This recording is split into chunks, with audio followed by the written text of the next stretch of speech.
Peace and love, peace and love. How's everybody feeling today?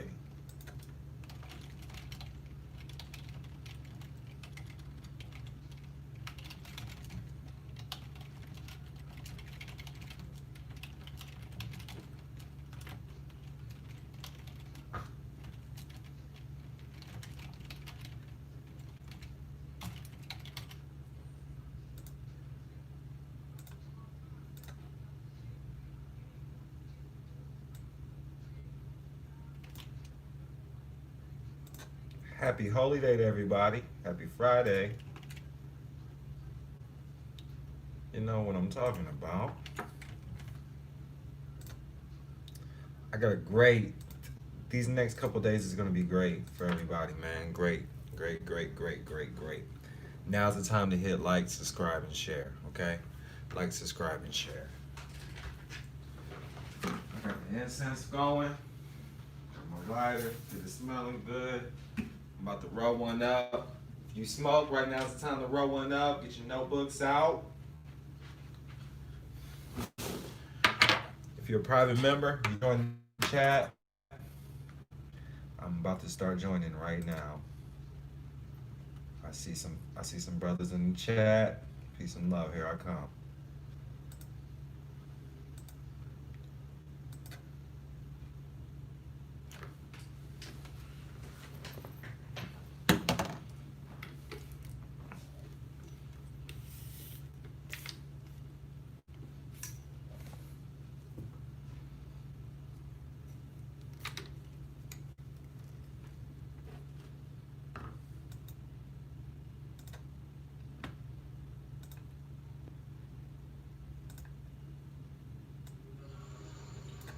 Peace and love, peace and love. Can everybody hear me?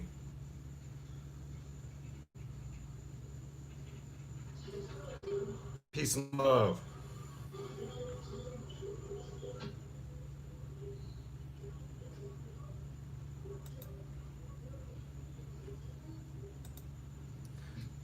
Peace and love, everybody that's on the live chat. Can you hear me?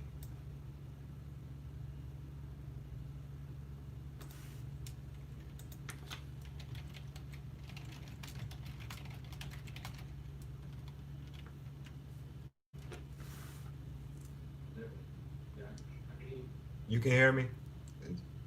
It's crystal clear?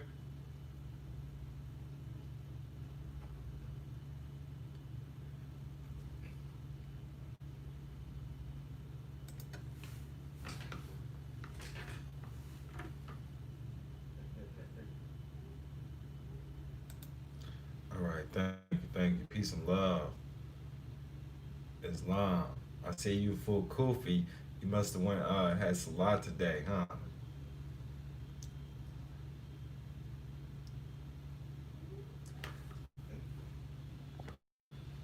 Can you hear me? Can you hear me?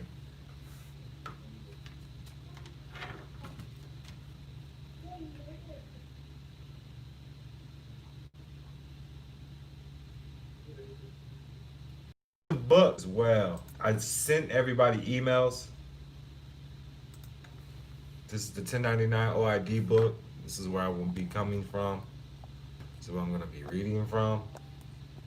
Some of it's going to be boring at first, but we have to go through certain information.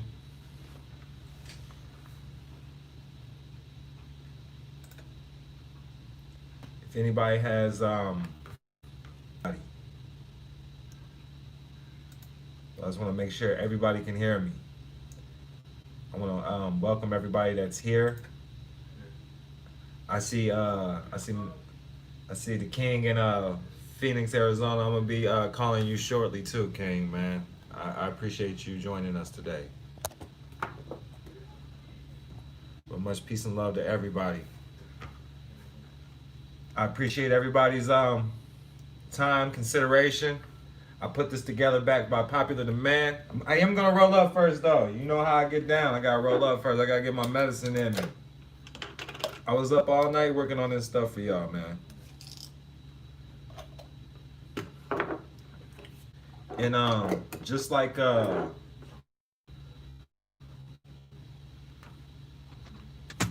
every month, every first Friday and Saturday, I'm gonna be doing this class. you can join.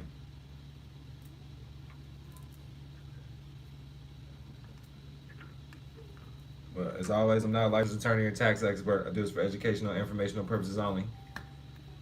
As you could, as I had it recorded on the call.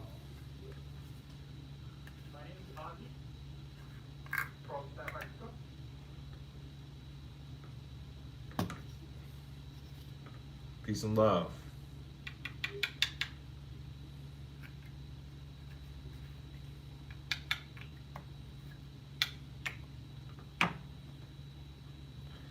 Matthew Griffin, peace and love. Everybody on the Instagram, peace and love.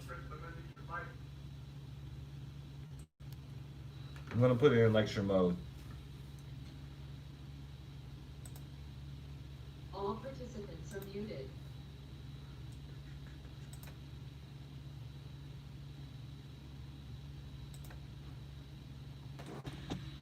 This is the first one that I've had. For the public, I'm not a licensed attorney or tax expert. I do this for educational and informational purposes only, and sometimes it can be quite entertaining. I'm not telling you to do any of this. I'm just trying to enlighten you and educate you on what I believe is going on out here. I've talked to attorneys, I've talked to a lot of different individuals, and this is what we believe is going on out here. You should really do your own study and research. This is just my point of view.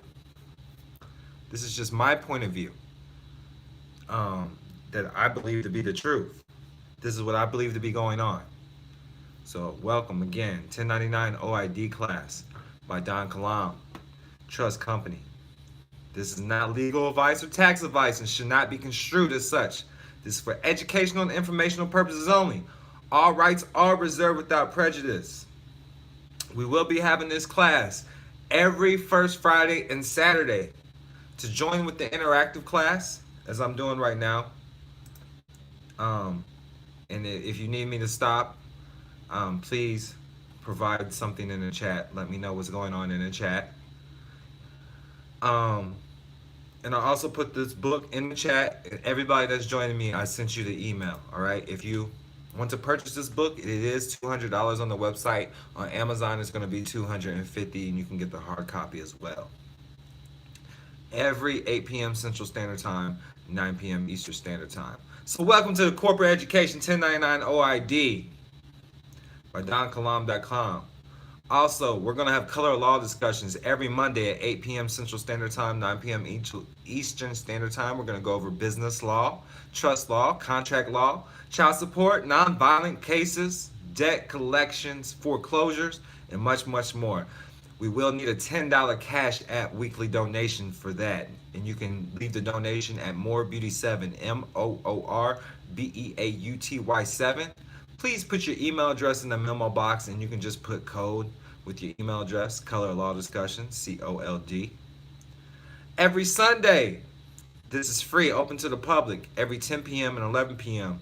10 p.m. Central Standard Time, 11 p.m. Eastern Standard Time. I am More Excellent Status, Standing, Trust, and Business, questions and answers. You can talk to me directly, Malik Kilam, DonKilam.com. The dial-in number is 339-209-6935. Again, the dial-in number is going to be 339-209-6935. Now, what you got to know is all debt must be paid in silver and gold. A lot of people don't understand that. Debt must be paid in silver and gold.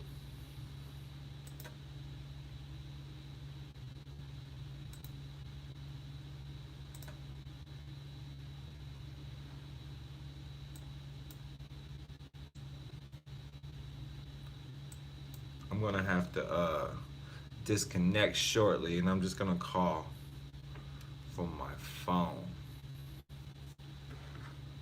Since y'all saying y'all having problems hearing me.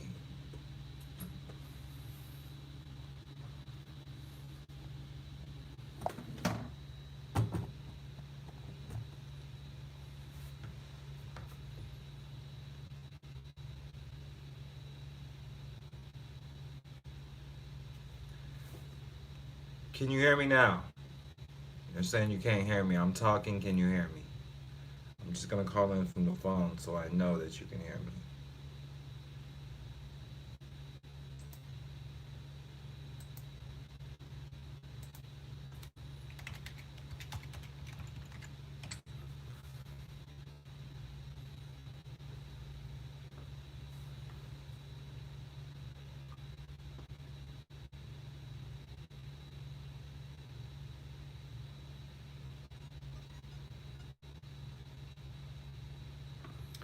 Okay, I'm back. The conference.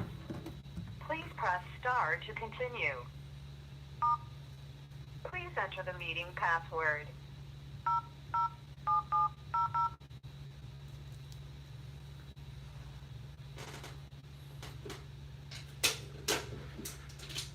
You are not licensed to tell your tax experts or educational information purposes only. If you find this valuable, leave a donation at donkalam.com/donate or the Cash App is MOORBEAUTY7. MOORBEAUTY, the number 7. Much peace and love. There are 6 participants in the conference. The recording has started. Please announce yourself. Malik Kilam.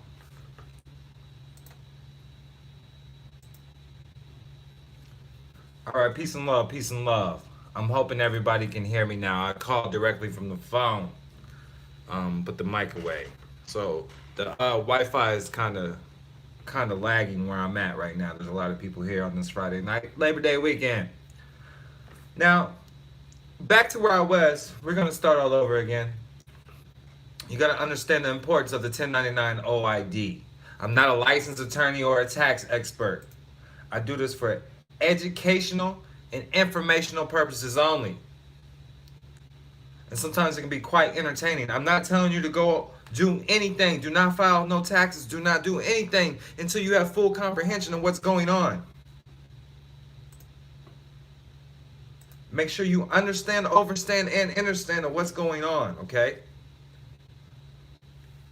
This is my firsthand knowledges and beliefs of what's going on. I'm not telling you to file no taxes. I'm not telling you what to do. I'm not telling you to fill in no blanks. I'm telling you to read, study, and make a judgment based on your sound decision.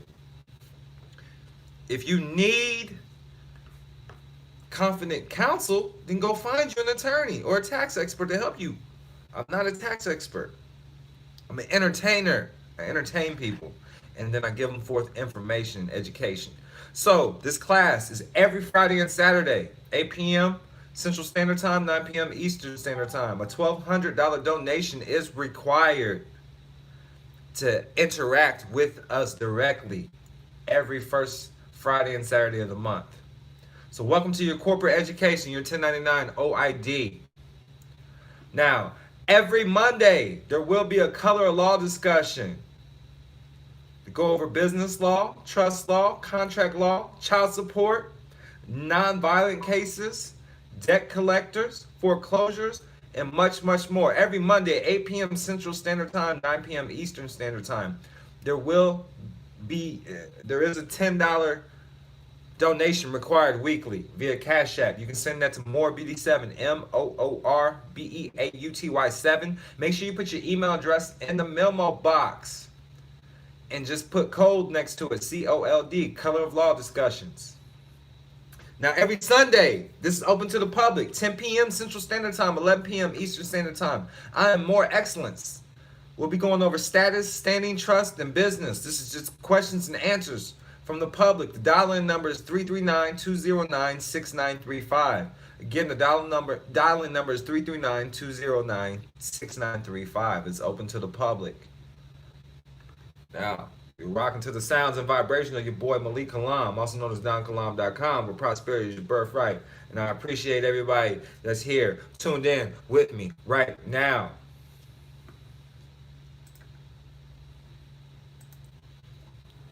Peace and love to everybody. Now, we have to start with the basics. We got to go to the beginning. You got to know your history. Under HJR 192, an executive order, Presidential Executive Order 6102. This is the gold confiscation of April 5th, 1933.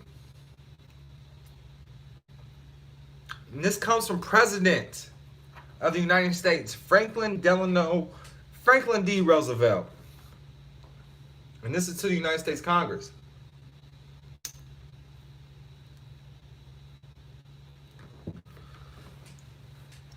It's forbidden the hoarding of gold coins, gold bullion, and gold certificates by virtue of the authority vested in the president by Section B of the Act of October 6, 1917, as amended by Section 2 of the Act of March 9, 1933.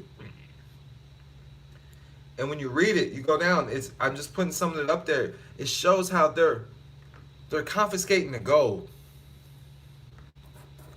And when they took your gold away, when they take the gold away, they have to give you some type of compensation. They can't just take stuff. They have to give you compensation. So the compensation is all debt, past, present, and future, will be prepaid under HJR 192. Okay? Now, all this information is not Don Kilam's information. This is the information I put together through study. So this is how you get true remedy, okay? I want to start right there when they're taking the gold. You know, a lot of people talk about the birth certificate and a lot of those things and the Social Security card. We're gonna get into that too, because that does tie in to with the 1099 OID. But this is what you have to know, and you have to know these things. You have to know the history, because this is what empowers you. You learn the history. Knowledge is power, and now you're empowered when you're going in the future, because now you got the right steps. You got the knowledge, you got the power, you got the right steps. You know what you're going to do. So the 1099 is for reporting gambling proceeds that you won or lost at casinos. Now I'm getting this. This right here came from Stop the Blogspot. When we look at the Federal Reserve notes, Stop the Pirates. When we look at the Federal Reserve notes, we find that it is a promise to pay, but it is not payment. But it's a future event. So Federal Reserve note is just a promissory note, a promise to pay when we have gold again. So we find that it's a promise to pay, but it's not a payment. But it's a future event, and a future event that has not happened yet amounts to speculation whether or not the promise to pay would actually occur. Thus, the use of Federal Reserve notes themselves are gambling proceeds and thereby suspicious activity, reportable on 1099 OID and other means of reporting. Thus, whoever is getting a paycheck in US dollars is receiving an issue that is reportable on the 1099 OID. Because the Federal Reserve note, otherwise referred to as US dollars, are evidence of speculation on a future event or a promise to pay. That is a gambling on the future event, as one does not know if that promise to pay will return to the source or not. It seems that it will not return to the source unless it was reported on a federal tax form 1099 to enable the issue to enter the electronic circuit in a journey to the source. Without entry therein, it is doubtful that the promise to pay can occur, which is the tax return. So you have to understand first and foremost that they're after your labor. Everything is energy. When you're working for somebody, they're after your labor, because now you're building their ideals, you're building their trust, you're building their bonds, you're building their legacies instead of your own. Okay? You're not being a true creator, you're being enslaved. You're being enslaved. Current is a currency. You know, current is energy. Currency. It's all energy. It's all tied in. Directly tied into your energy and labor. So it seems that wherever a check is issued is the issue reportable on a 1099 OID, or where a cash item in a Federal Reserve note is given in or received, or a bond or other type of security given in commercial paper that is payable in Federal Reserve notes or US dollars. This is the gambling proceeds reported on the 1099 OID. When people issue you credit, they're issuing you credit based that you're going to work and give them that. That's a gamble. So the 1099 OID filing instructions refer to the issue as the reportable item. And that is the check at the source that has not yet returned to the source. It can't return to the source, can't return until it enters the closed circuit via the federal tax form, 1099. In its journey back to the source, one could say that the first issue, the check being the source, is the venue, and after filing 1099 on that issue, the item returning to the source, I suppose the difference in the source of issue and the item returning the source, a tax is the returning item, is charged electronically and travels in a closed circuit back to the source for settlement and exchange. You gotta understand atoms and vibrations. Everything is energy, so everything has to close the circuit. So when the Federal Reserve puts notes in, they put it into circulation because whatever gets put into circulation is going to come back. These courts are called circuit courts because you're coming to them for completion of your energy to offset the debt or the charge, because the books have to remain balanced. You got your negative, you got the positive. You got your assets, you got your liabilities. The books are balanced, it's at zero. If you got more assets, then you got less liabilities. You follow me? You got more pluses than negatives. But it's their job. It's the Treasury's job to be the bookkeepers, the IRS. It's their job is to balance the books. So when you receive a bill for a product you have used and there's no check for you to pay the bill, the amount of that bill is withholding, and there's a federal withholding in possession of the person who gave you the bill without a check to pay it. Thus, the action for settlement is to report a tax liability assessed in a 1040 tax return, and tax the same as income tax on the 1099 OID filed. It is the IRS then who would tell the bill collector that the amount of the bill is a federal withholding. The withholding in the bill is the amount of the federal withholding emitted in the bill. The bill is evidence of that amount withheld and without a check or money order to accompany the bill sent to you. The absence of the check or money order is the admission of withholding for that amount. So you got to understand, since all debt is prepaid and you're utilizing things with your labor, they're giving you notes, you can get all that back because everything is prepaid. All debt is prepaid. So long as you have proper bookkeeping of what's going on and proper documents, you report this and you can get all the original issue back because you're the original issue source of the energy. You're the original issue source of the labor. And everything is prepaid. So there you have the reason to tell the bill collector the amount billed to you is a federal withholding, withheld by the sender of the bill, and is caused to assess the same on 1040 and to tax the assessment on a 1099 OID for settlement and closing in exchange with your Treasury direct number, which is the Social Security number, Socialist Security number. What is said above should be all you need to take care of your bills. When you get the bill that did not include a check for you to pay, that bill, that should be sufficient information for you to report the same on a 1040 and 1099 OID without any further correspondence. The bill was given investment of the taxable income debt, and the 1099 OID is a tax return to the source of your credit for settlement and closing in exchange for your social number. Okay? So, to break this down, to sum it all up, because I don't want to get y'all confused and all this. Anytime you're given a presentment from these corporations that's based on your credit, that's considered a debt note, this is considered federal withholding, withheld by the sender of the bill. So this, like when you get a job, you get a federal withholding on your check. This is what this is. You got credit already, and this is a holding, a withhold from your credit. And you're not going to get it back. You're not going to get it back until you file the proper steps. Okay? OID, the original issue discount, is the tax return to the source of your credit for the settlement and closing in exchange for your Treasury Direct account. So the OID is the return of that federal withholding. You get all that back. It's like an income tax. So it is the tax refund that is the remedy, and that makes the action in court unnecessary. I suppose it could be made a court of record by putting copies of the 1040, 1099 into the court record. But it is the IRS forms 1040, 1099 that makes an administrative court the court of record. Again, it says it's the IRS forms 1040 and 1099 that makes an administrative court the court of record with a remedy. The administrative court is that of the IRS. These are tax courts. That is what the tax court record will consist of. And that is probably the only Article 3 court of record bound with revenue in the so-called new venue. So this is how you make it in administrative court. And then you got to know how to seek remedy when you're in the court system, okay? The bill gives information that makes it obvious that actual payment is withheld. So it is that withholding that is your taxable income.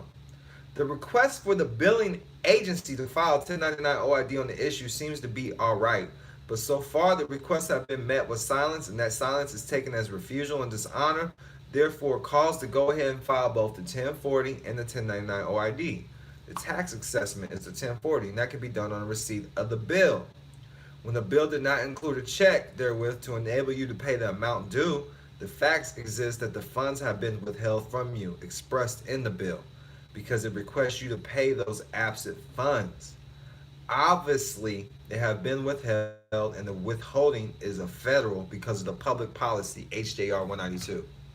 That's saying that all debt is prepaid, and the United States will offset the liability dollar for dollar. I think that the funds can be reported as a federal withholding in possession of the named recipient of the 1099 OID. It is your credit that they use to prepay and plan to use the agency's services. So you might ask for the plan to use their services and provide you with the papers to file federal tax forms 1099 OID on the issues to enable you to prepay the available services used to make settlement for closing and exchange for your Treasury direct number, which is your social. Now you request the plan to enable us to use their services prepaid. This will require the use of the 1099 OID. Maybe when one gets a bill from a company or agency, one can accept the bill and return it, asking for the plan to enable him to make settlement by set off or report the items, issues as taxable income, and request your tax refund from the IRS and tax recovery. So during your lifetime, most people never heard of the Secretary of the Treasury or the IRS discharging or offsetting your debt for you or adjusting that account per HJR 192. And like most people, they have been given away their equity. Well, equity would be their Federal Reserve notes of their labor by paying their bills in the form of Federal Reserve notes, okay, that you acquire through your labor. You have this account available, but you don't know it exists or don't know how to use it. And that's the main thing. You don't know how to utilize it. You're not utilizing it correctly.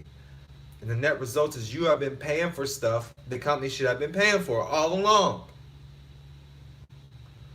So you have to learn how to fill out this expense report, which is a form 1099 OID. And you send it to the payroll clerk to be reimbursed for the stuff you paid for that company was supposed to pay for. And this is what's going on right now. If you think this is not what's going on, this is exactly what's going on. Now the form 1099 OID is known as the original issue discount. And you have to remember, all men and women originate from the ground. So they are God's creation. Therefore, all labor that originates from them is also considered the original issue. You got to understand this. Fed or roll. Fed means you just ate. Means heir. AL means God or contract. So they're feeding you an heir that they're God. It's hooking on the earth, hooking on the land, hooking on the water, hooking on the spirit, hooking on the, hooking on the air. I'm utilizing the airwaves right now to communicate with you. They try to control that. They box that in. They box in the land by meeting streets. They box in the air by creating days. Days of the week, in months. These are all boxes, okay? A fact can never enter the courtroom. Remember that. They're operating on fictitious things. This is how they thrive. They thrive on fictitious things, and playing upon your imagination. It's like ghost stuff. You follow me? So this is why you got to know who you are, because they thrive off your well-being. They thrive off your inner being. They thrive off your creativity. So you're not creating for yourself, you're creating for them. So I'm going to say this again. Remember that all men and women issue or originate from the ground. They are God's creation. Therefore, all labor that originates from them is also considered the original issue. Since we eventually return to the ground, all labor also needs to be returned to the source of the labor. And that would be the man or woman who created products and services from his or her labor. Even when you die, they put you in another box. You're supposed to return ashes to ashes, dust to dust. You're supposed to go back to the dirt. You came from the dirt, you go back. It's a deep game. The 1099 OID is basically an expense report that needs to be submitted to the company via the payroll clerk to be reimbursed for the purchases you made to that company. Because they should have paid for it in the first place per HJR 192. That's the public policy. Just like an expense report, you need to attach the receipts. Only in the event of the IRS audit to the 1099 for proper accounting by the payroll clerks. So I'm gonna say that again. So the 1099 OID is basically an expense report that needs to be submitted to the company via the payroll clerk or the chief financial officer. You follow me? The board members. To be reimbursed for the purchases you made to that company. They should have paid for in the first place per public policy, HJR 192. Just like an expense report, you need to attach the receipts only in the event of an IRS audit to the 1099 OID for proper accounting by the payroll clerks. Especially if you're utilizing a bank or something, a bank card, they already got that. They already got the bank statements. They're just waiting on you to balance the debt. They're waiting on you to do the bookkeeping. Nothing is a tax until you access it. I'm going to get into this because we're just getting warmed up.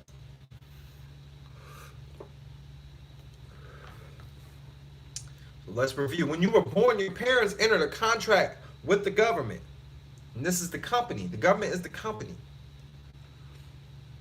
The United States Incorporation, okay? It's a corporation. And they're dealing directly with the Bank of England. And the Queen directly, the Queen and the King of England directly control this, okay?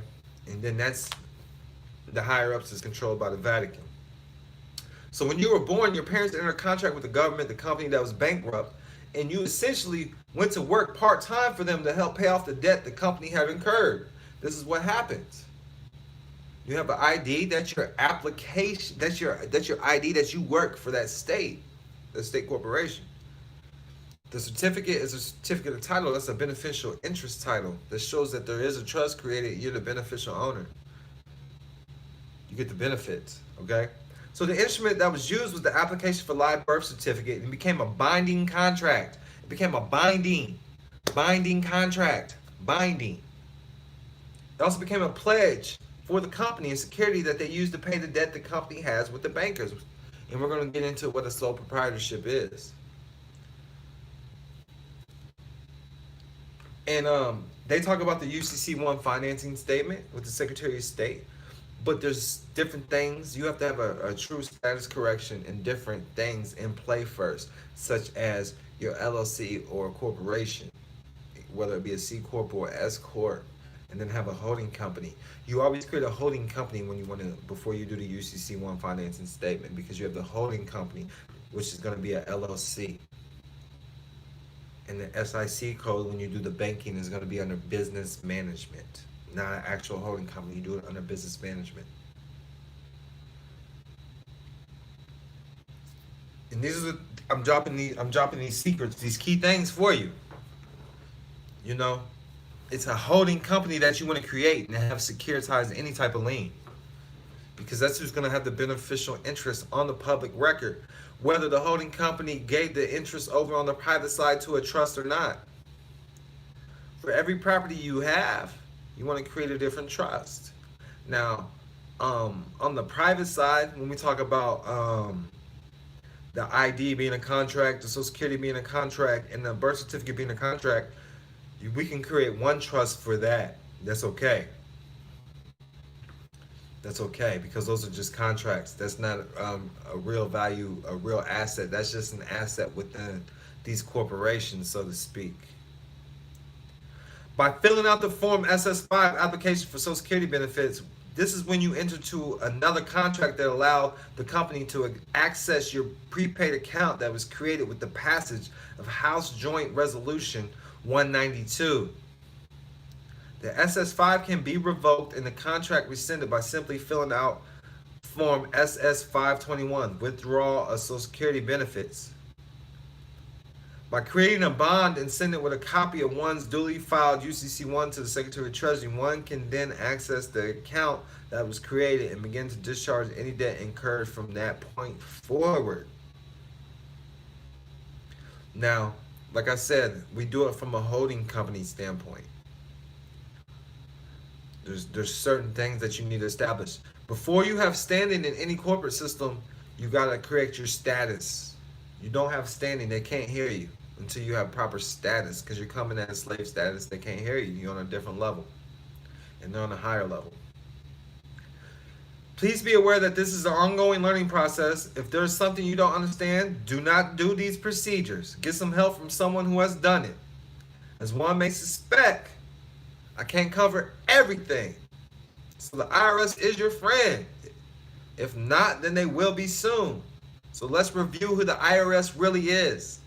The IRS is the accounting and collection division of the International Monetary Fund, the IMF, which are bankers the company owes money to. They're the ones who enforce and oversee the bankruptcy of the company. They are really not your enemy. They are only doing what they were hired to do, and that is to keep track of the bankruptcy of the company. It is imperative that you learn how to use them to your advantage so that you can be a tremendous resource. They can be a tremendous resource for you. The Secretary of the Treasury is like the payroll clerk at most companies you may work for. He acts in a dual capacity as both the payroll clerk and receiver in the bankruptcy for the bankers. With additional documents and letters not covered in this presentation, one can call upon the Secretary or the IRS to adjust accounts and pay the bills and taxes and the like. And you have accumulated over time and have the debt incurred paid off using a prepaid account that is waiting for you to use. Now the question you may have is, so all I have to do is accept the bill for value? All I have to do is accept it for value? I gave it when my labor was pledged and send it back to the party who sent the bill, and they forward it to the Secretary of Treasury. And then they forward your prepaid account to settle and close the account in debt. That's it. That's basically it. You call upon the Secretary to do what they was hired to do, and that is to make adjustments to your account, to set it to zero. When you incur to the normal course of doing business, things like car payments, credit cards, utilities, taxes, all of them. Now we're going to get to the 1099 OID. But you got to understand, everything is prepaid. Everything is prepaid. That's on the personal side. Everything is prepaid. Say again, you're operating under bankruptcy, bills of exchange, so you got to learn the games. All the governments are holding companies. They're holding assets. Now they're holding you. They're holding you in their holding company. You're considered an asset. Corporations are created. Companies are created. Public companies are created to benefit the public. They're for the public, the benefit of the public, to uplift the public. Companies are created for the public. They're supposed to uplift the public, not destroy it. Uplift it. So how does this all work for you? So far it's worked real good for those companies. They just didn't tell you how to go about getting your debt set off and how to access and use the prepaid credit. Well, that's just great. So what can you do?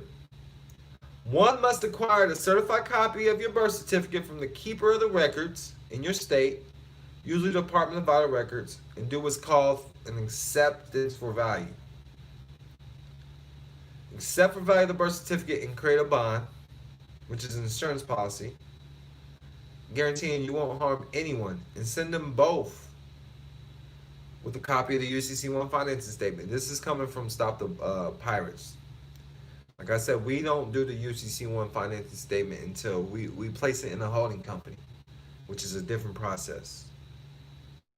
But this does prove security interest in the birth certificate. And you can send this to the payroll clerk of the company, also known as the Secretary of Treasury. You can do this without a UCC1.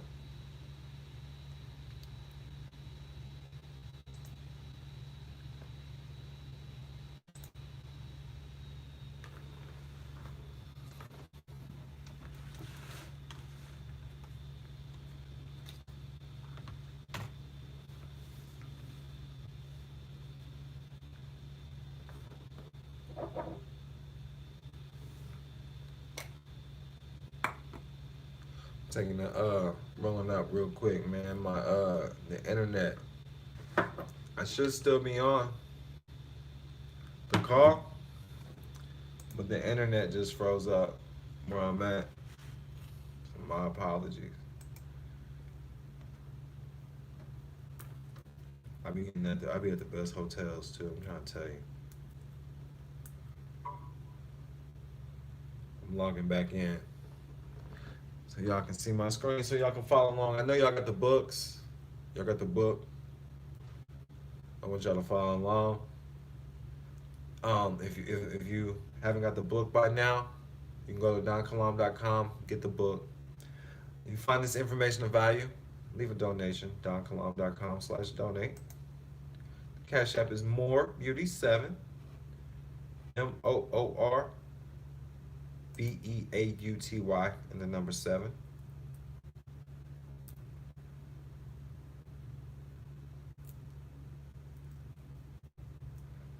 I do want everybody to know, man, I appreciate your love. I appreciate y'all support.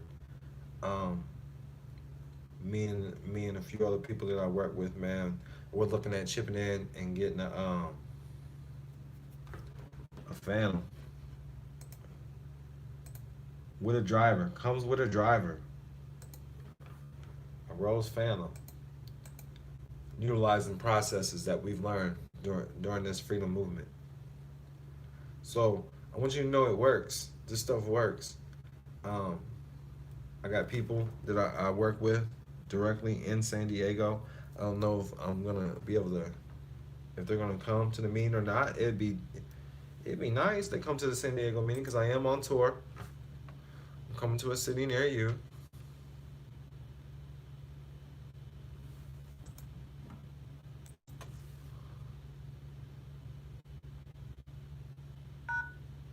Please enter. Thank you.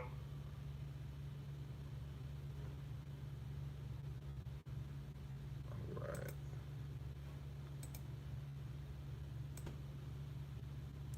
All right. Peace and love. Peace and love. My apologies. My apologies. I am on tour. Go to donkalam.com. I'm coming to a city near you. We can go over this stuff directly. You become a member. I'm gonna stay with you, man, until we get it right. You get the biggest package, I come to you. We schedule the date, man. I get to you within 3 to 4 months. I come to you directly. I'm not gonna leave until you got your business established. You got your status set up correctly. So you have to let the Secretary of Treasury, you got to let them know about the expense report. It's not a tax until you assess it.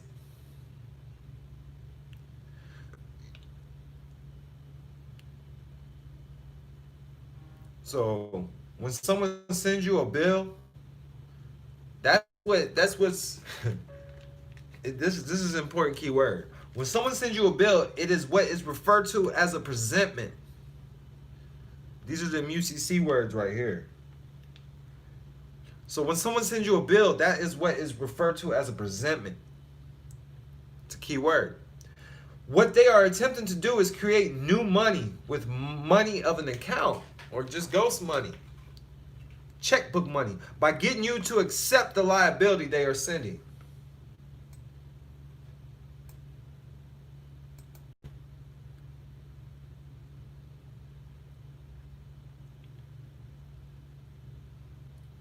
Oh, I'm just letting that sink in, man. I hope that makes sense. So they're trying to get you to accept this. By getting you to accept the liability they are sending you and get you to pay the bill with money of exchange, Federal Reserve notes, or the equity you created, money that was created as a result of your labor. I'm going to say that again. I'm about to roll up this moon rock too, y'all. Checkbook money. When someone sends you a bill, it is what is referred to as a presentment. When they are attempting to do is create new money with money of an account, which is checkbook money, by getting you to accept the liability they are sending you and get you to pay the bill with money of exchange, which is Federal Reserve notes, fiat, or the equity you created. Everything's about equity. Paper is equity, okay? It's a contract. It's worth something. Money that was created as a result of your labor. In commerce, whoever creates a liability must bring in the remedy as well. If the sender does not send the funds to pay the bills, you must accept the bill for the value you gave it when you were born and use your exemption prepaid account to offset the debt the sender is creating. So it is your choice whether to set off the debt with your prepaid account by accepting the bill for value and sending the bill to the paymaster, the Secretary of the Treasury, or the IRS for adjustment, or give them the equity from your labor, which is Federal Reserve notes or credit, however you're receiving credit for your labor. So what do? You accept the bill for value and send it to the payroll clerk or the chief financial officer, the CFO. They don't have CFOs, you send it to the CEO. So what is the catch? Do you see why they don't want to let a newborn out of the hospital without a social security number, social security account number? They want to access that prepaid account. The only way they can is if they offer some type of benefit that you accept, also known as the Social Security Insurance Program. The creation of the Social Security account created what is known as the Cesta K Trust account. A Cesta K Trust is a formal Latin term referring to the beneficiary having an equitable interest in a trust. With the legal title being vested to the trustee, the law looks with suspicion upon transactions between trustees and beneficiaries.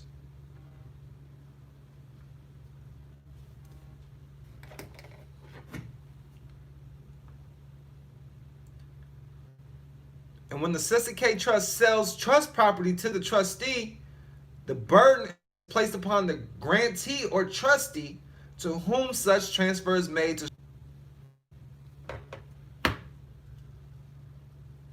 A trust is an equitable obligation binding a person who is called a trustee to deal with property over which he has control, which is called the trust property, for the benefit of persons who are called beneficiaries or Cesta K Trust, of whom he may himself be one, and anyone of whom may enforce the obligation, any act or neglect on the part of a trustee which is not authorized or excused by the term of the trust instrument or by law is a breach of trust. So how does this work? So it says, with the history aside, are you ready for some great news? Your debt is actually prepaid with what is known as money of account. There is no real substance or money of exchange.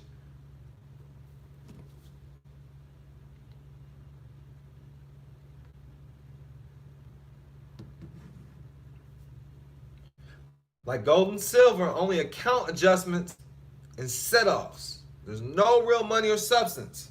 or money of exchange like gold and silver, only account adjustments and set-offs. Everything's paper, okay? Now everything's on the computers too. Everything's in a computer system. It's been like this for a while now.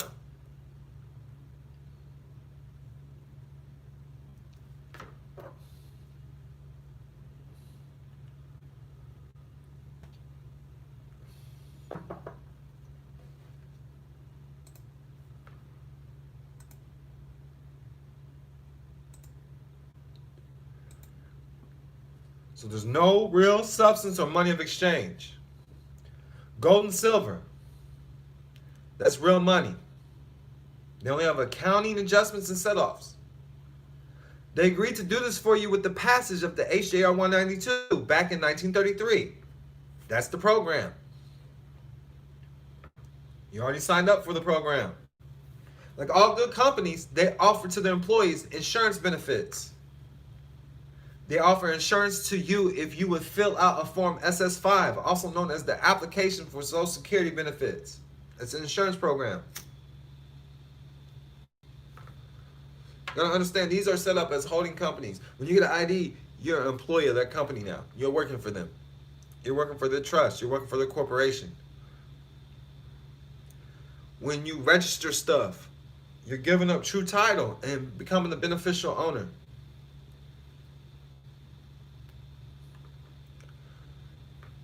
You don't own it, they do. You're like a trustee. You get to manage it. You get to rent it out.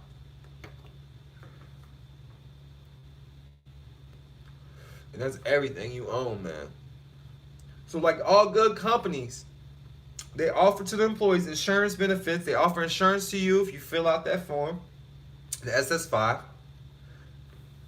This all originated from the Shepherd-Towner's Maternity Act, which was to help new mothers with the care of their children if the mother was unwed. This is why they asked for the maiden name of the mother on the application for live birth certificate. We are all considered to be bastard children with the company as our daddy.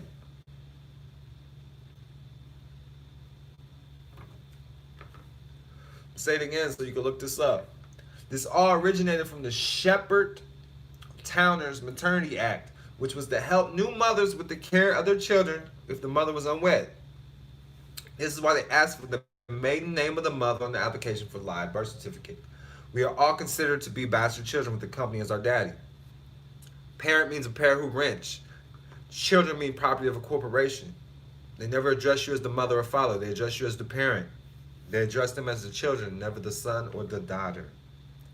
The SS5 is really a power of attorney for the company who issued the insurance benefit to the real person. So the SS5, all it is power of attorneys, which most applications that you file with these corporations and governments are the powers of attorneys, or POAs. Power of attorney was given to the corporation, aka the government. When they established the new account, they styled the name title in all caps. Should be John Henry Doe, whatever your name is.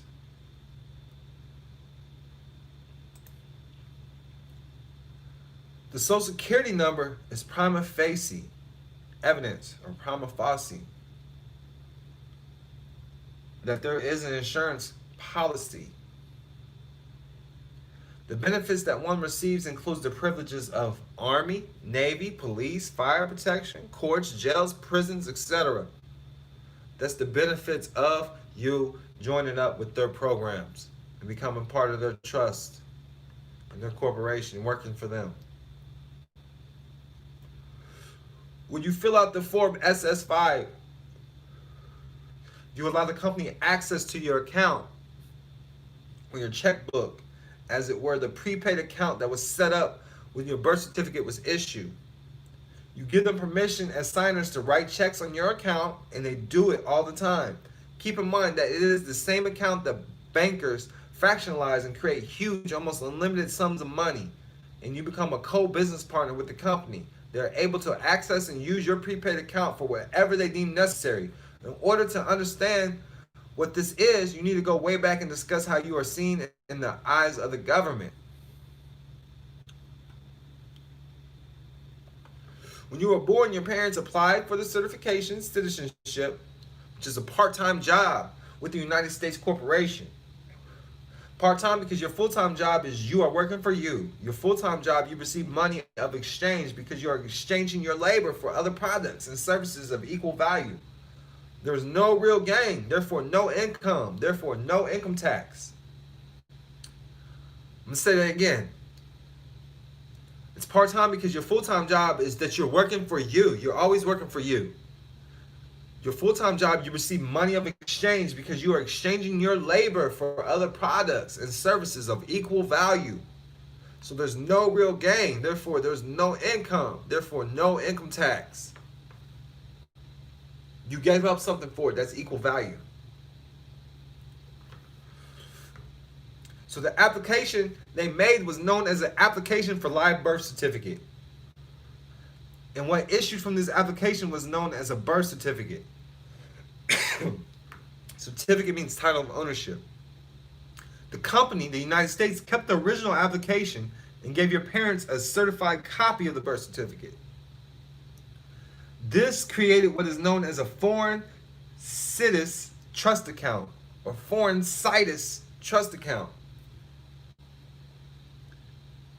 When you were born, you came into essence, you went to work for the company. As soon as you came into the essence. Problem is the company you went to work for cannot pay back its loans. It's bankrupt. They can't pay back the loans they had with the bank, and the company had to go into bankruptcy in 1933. Therefore, they had no way to pay you. Furthermore, the company came to your parents and asked to borrow your assets and your parents' creditors.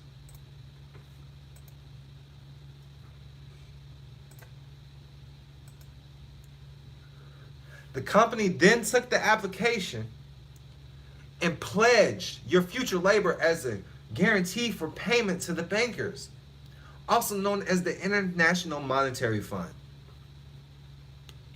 The bankers gave the company a credit for your application against the amount that the company owed the bankers, which at that time of your birth was close to $1 million, maybe even more. This transaction is what is referred to as a money of account transaction, as no real money changed hands. It was simply an accounting entry against the debt owed to the bankers by the company. The bankers then took your application and used fractional banking lending. It is the birth certificate that is proof that an application was submitted. It is the application that is the real negotiable instrument. That's why they always have you apply or register for something, okay?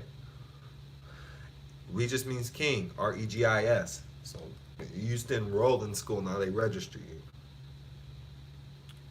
And the birth certificate proves there is no negotiable instrument being used in commerce to borrow money. Now, what is fractional banking? For those who don't know, this is the bank's ability to loan out 9 times what has deposited. Therefore, if you deposit $100 in your bank, the bank can then loan out $900 to other people, or even yourself, and collect the interest on it.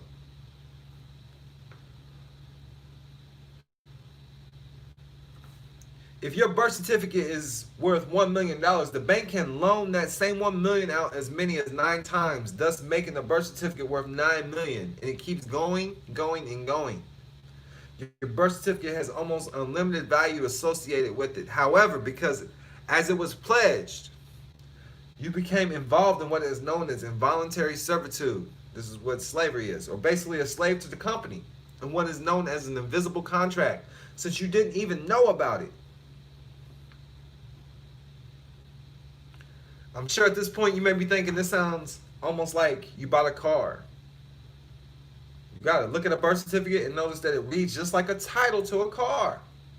Weight, pounds, date of delivery, parties involved, certain size, length, even got your footprint to prove it is you.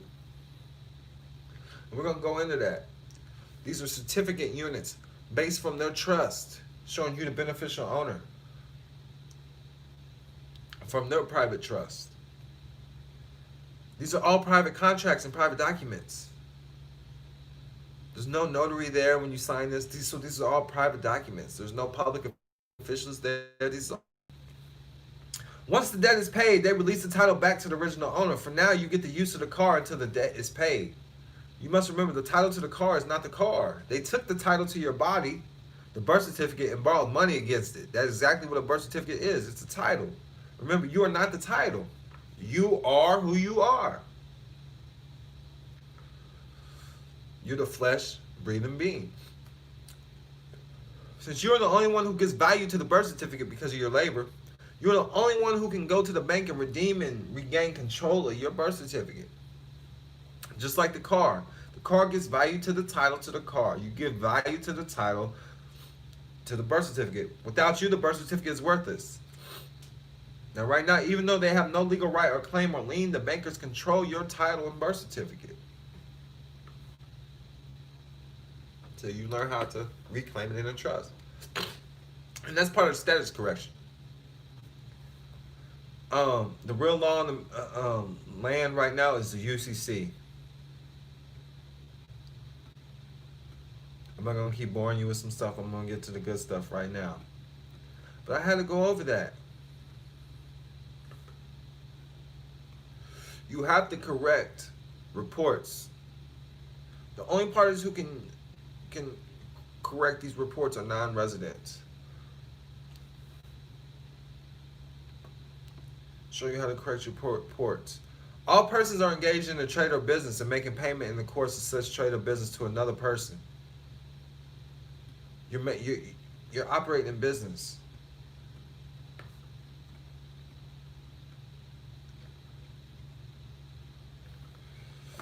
But that's the history. That's a little bit of digging deep into what's going on. So HJR 192. This took away the gold in exchange to prepay all your debts, past, present, and future. Okay? It's not a tax until you assess it. It's not a tax until you assess it. You have to make it a tax because these are private documents. When you verbalize that something has exchanged hands, now it's a tax. Now it's a tax issue. You've brought public awareness to it. You can make it a tax issue. You can make it a tax issue by assessing the tax because you own the credit that the government is using. They're utilizing your labor. They're utilizing your credit. You gotta understand your labor is yours. Whose else labor is it?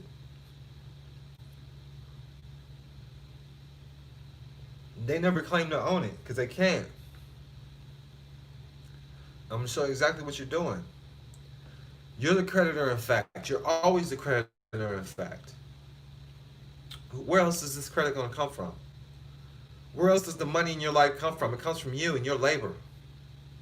Everything comes from you and your labor. Everything. Everything in your realm. You lead yourself to it. You got to understand that.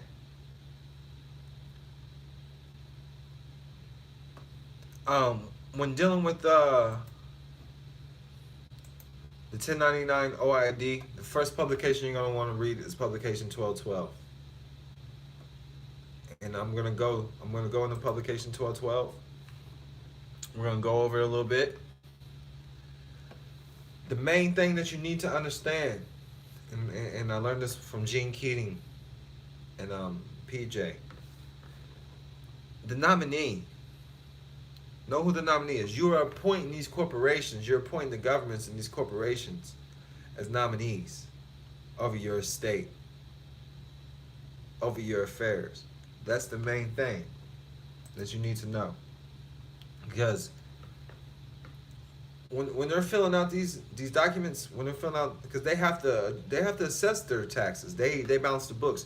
You are identified as the payer and themselves as the recipient of the funds on corporate and government filings. Say again, you are identified as the payer and they're identified as the recipient of the funds on all the corporate and government filings.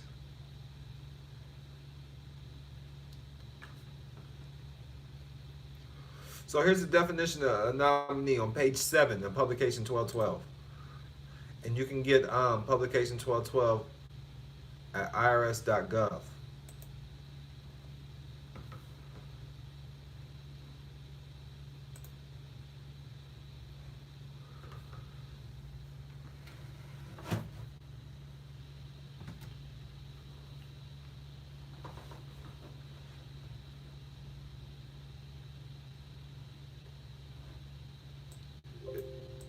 My apologies. Again, my the internet is lagging for some reason, so I want to make sure that people in my class actually see what I'm reading. So I guess I'm not gonna pull up publication 1212.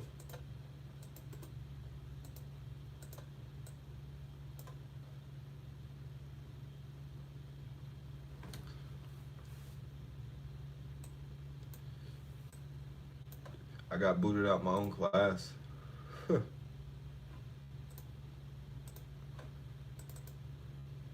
I'm about to reconnect. I know I'm still on the phone, which I'm glad I am.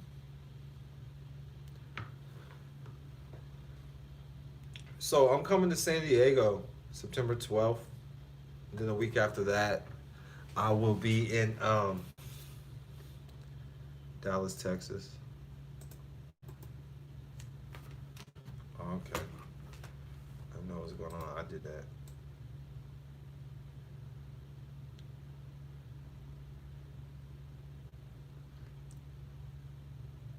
I'm going over the 1099 OIDs, but the main thing I want you to know first is before you go in doing anything, make sure you have your status corrected.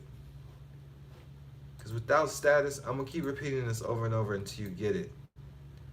Without status, you don't have standing. Standing means the ability for them to hear you. So without status, you do not have standing. So this is why it's important to have your status properly updated.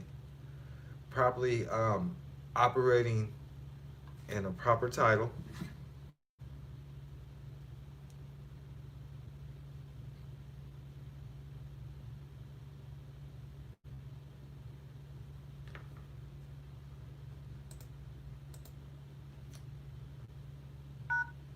Please enter your PIN followed by the pound or hash. If you do not know your PIN, please enter pound or hash. Thank you.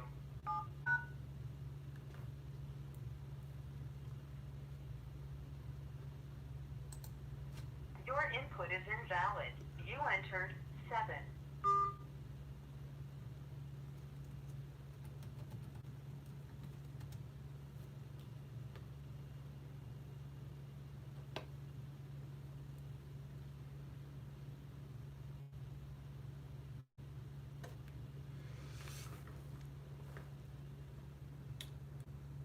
Don't worry, I'm gonna get these classes down, baby.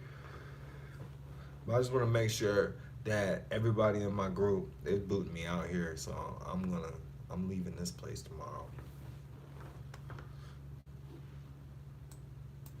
I'm waiting on it to call me.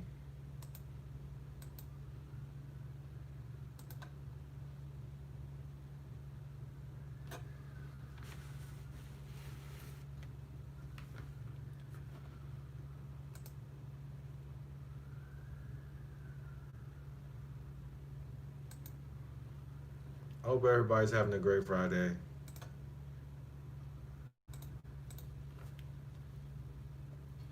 I'm out here in the mountains, baby. We out here in Burbank, we out here in Hollywood. Going over the 1099 OID today. We meet in person. I'll be in 4 and 5 star hotels too.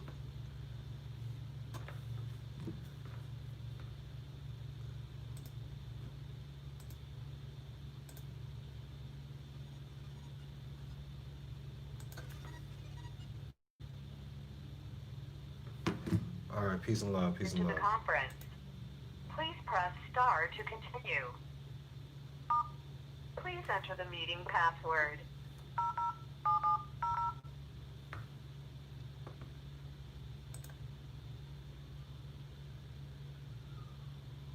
We are not licensed attorneys or tax experts. We do this for educational and informational purposes only. If you find this valuable, leave a donation at donkilam.com/donate, or the Cash App is MOORBEAUTY7, MOORBEAUTY,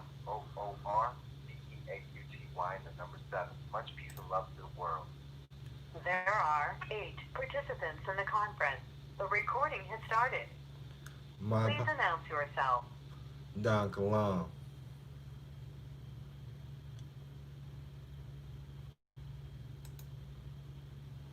My apologies, my apologies. I'm gonna leave my video off. So if you want to see me, I'm on YouTube, but I am still sharing my screen. So back to what I was saying. I'm gonna retouch it again. So HJR 192 took away the gold in exchange to prepay all your debts, past, present, and future. They took away your gold in exchange for your debts, past, present, and future. They can't take nothing. They can't, because they're a corporation, okay? They can't just come take stuff away without giving you something in return. So in return, they said, you give us your gold, we're gonna take care of your debts, past, present, and future. You gotta understand, it's not a tax until you assess it. You're the original issue of the credit. You're the original issue of the labor. So it's not a tax until you assess it. And why do you have to assess the tax? Because you own the credit that the government and these corporations are using. This is why you have to assess it, because it's yours. Who else is going to assess it? It's yours. You have to do your own bookkeeping. You are a business. You are the creditor in fact. You are the creditor in fact. On these documents, behind the scenes, on the bookkeeping, you are identified as the payer and themselves as the recipient of the funds on corporate and government filings. And when you start understanding trust law and business, you're gifting proceeds. You're gifting this to them. So this is why they're getting away with taxes. It's not a tax until you assess it, because you are gifting it to them. You have to come back and say, I'm not gifting nothing. Publication 1212. This is the rules that I'm about to read from. You go to page 7 of publication 1212. Nominee. If you appoint them as the nominee. This is what's happening. This is what's going on. If you are the holder of an OID debt instrument and you receive a form 1099 OID that shows your taxpayer identification number, and this includes amounts belonging to another person, you are considered a nominee. You must file another form 1099 OID for each actual owner, showing the OID for the owner. Show the owner of the debt instrument as the recipient and you as the payer. Complete Form 1099 OID and Form 1096 and file the forms with the Internal Revenue Service Center for your area. You must also give a copy of the Form 1099 OID to the actual owner. However, you are not required to file a nominee return to show amounts belonging to your spouse. See the Form 1099 instructions for more information when preparing your tax return. Follow the instructions under showing an OID adjustment in the next discussion.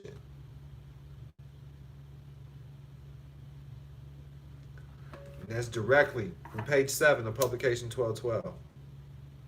So that's the definition of nominee. You're appointing them as a nominee on behalf of your estate, your power of attorney. All it is, your financial power of attorney.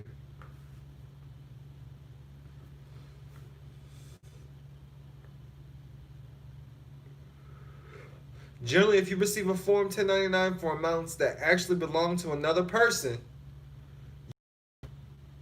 applicable to each, you must also furnish yourself as the payer and the other owner as the recipient.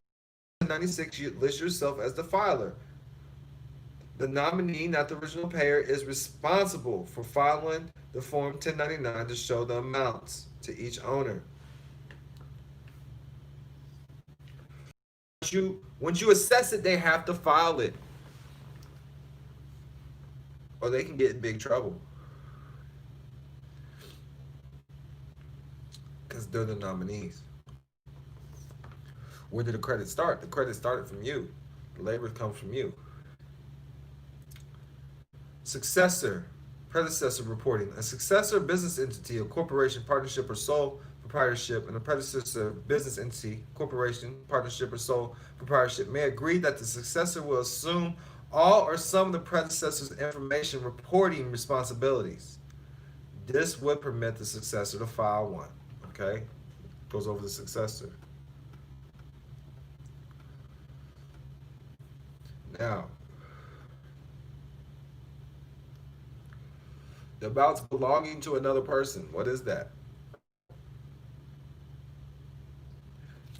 It's going to ask, what is the amounts belonging to another person? The amounts belonging to another person, that is the amount of the bills, the so-called debt instruments from the corporations and the banks every month for the use of your credit as a nominee for you. When they say, what are the amounts belonging to another person? That is the amount of the bills, the actual bills that you get in the mail. That's a debt instrument. That is the amount, whatever's on that bill, from the corporation or from the banks every month for the use of your credit as a nominee for you. You are the payer. You are the beneficial owner because they are using your trust.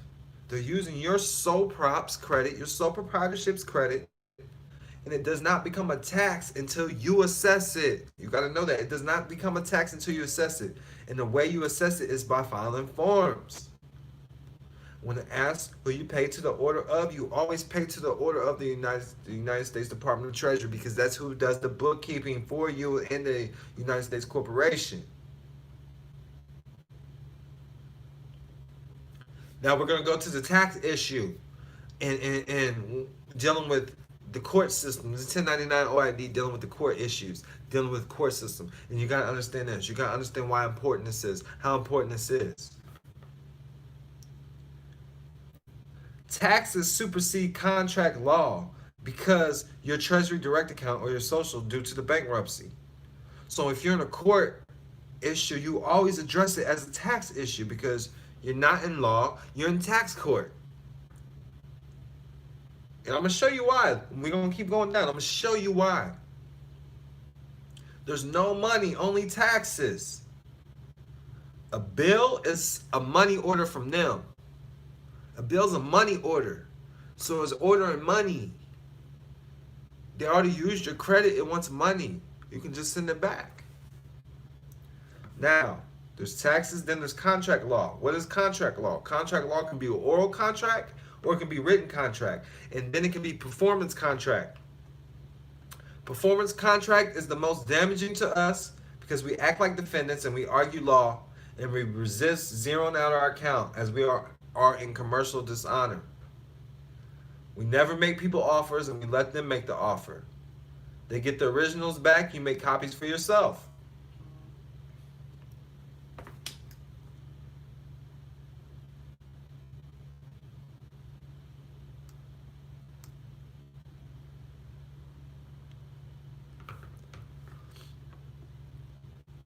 Now, when your credit, when used by anyone, you must know it has to be reported as taxable income. It has to be reported as taxable income.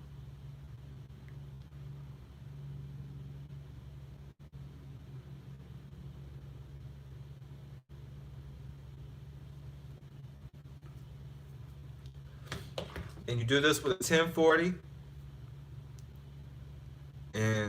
And once you get your established correctly, you do it with a 1041. A 1099 OID, a 1096, and a 1040V to the IRS every year. And this is how you zero out your Treasury direct account, okay? Just like a checkbook. This is why you have to balance the books, so-called follow the taxes, do the bookkeeping on your personal affairs. All debtors have to use their credit to pay all their bills so they could function in commerce. With HJR 192, the product is already paid for because they use your credit to build and pay for it. However, the bill is a new offer and it tells how much of our credit they used.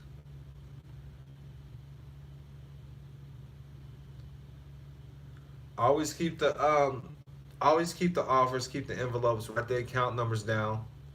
We never sue. We never make offers and we don't argue. We don't file lawsuits because that would be making them an offer. The Treasury, Who is the Department of Treasury and Internal Revenue Service? They are the bookkeepers for your credit. Your Treasury direct account, which is your Social Security number, is just like your checkbook. It must be kept within a reasonable balance. The IRS will send you a bill if it gets so far on the taxable income side. I'm going to show you what I do with when they receive mine. I got the green card still.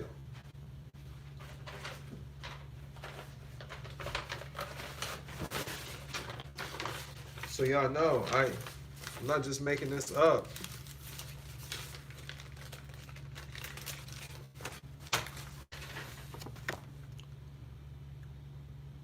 I'm showing on the YouTube my green card.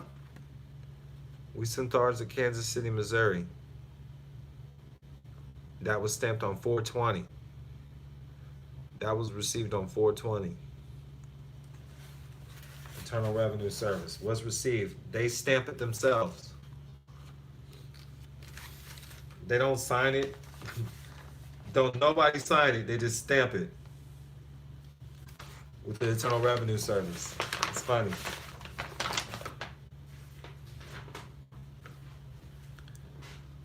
So they are bookkeepers for your credit.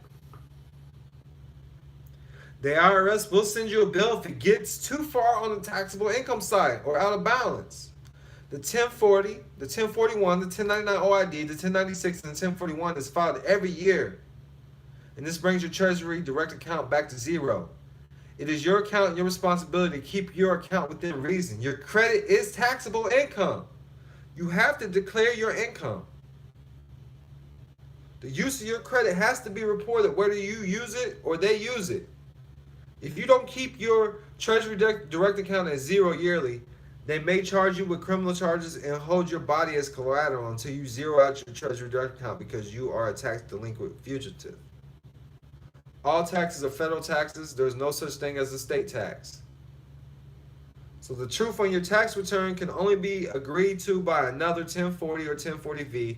If anyone tries to invent a false claim on a 1040 or 1040V, it would be perjury. Otherwise, all he or she could do is agree with you, and that makes it a civil matter. That's why any assumed agreement must go on a 1040 or 1040V to compel someone to commit perjury. Debts cannot be written off until they have been charged or assessed as a tax on the 1040 or 1040V. The corporations cannot charge or assess taxes. They can collect them, but they can't write off tax losses because they cannot assess them. They need the accused person to not assess the tax, which is a commercial protest or dishonor default. So you got to know the corporations cannot assess the tax. They can only collect. They cannot assess. Only the live man can assess. So when using the pay to the United States Treasury on a bill along with the 1040V, this is the streamlined version. This means you have to assess the charge, the tax account, and it goes to zero. The 1040V is a tax return, which assesses, charges the account. It replaces the long 1040 form and is used for a particular issue, such as a money order. When using a money order on a bill along with the 1040V, you send the original to the IRS along with the original 1040V. You send copies to whoever sent the bill. You have the option of doing the 1099 OID and the 1096. The 1099 OID identifies me as the sponsor of the credit that funded the Treasury bill in the first place and has also taken the bill to exempt status. So the 1040 used for your yearly, quarterly tax return along with the 1099 OID, 1096, and 1040V, and then the 1041 is used for a particular issue bill throughout the year, but you can use this for every bill you get. Study the transcript that I'm speaking on and look at the 1040 and the 1040V, and they're all tax returns which charges assess the bill tax for a refund or return to source. The bill account has to be charged on the 1040 or 1040V for a return to source. These two documents assess the taxable income that it is in all accounts, in any and all accounts. The 1040 assessment is the charge to zero the account. Assessed and charged as a tax because there is no money, only debit and credit. The 1040V statement you send with your check or money order for any balance due on the amount owed for any bill of the surety strawman. Make the money order payable to the United States Treasury. You do this on the 1040V for the amount of the money offered as well. And you're always the authorized representative for the corporation because your name's a corporation. So you work for the corporation. You're a board member now. You can act on behalf of that corporation. We don't even sign our name. We put it in all caps. But always make sure you put it on the creditor and principal side, which is on the right-hand side of the money order.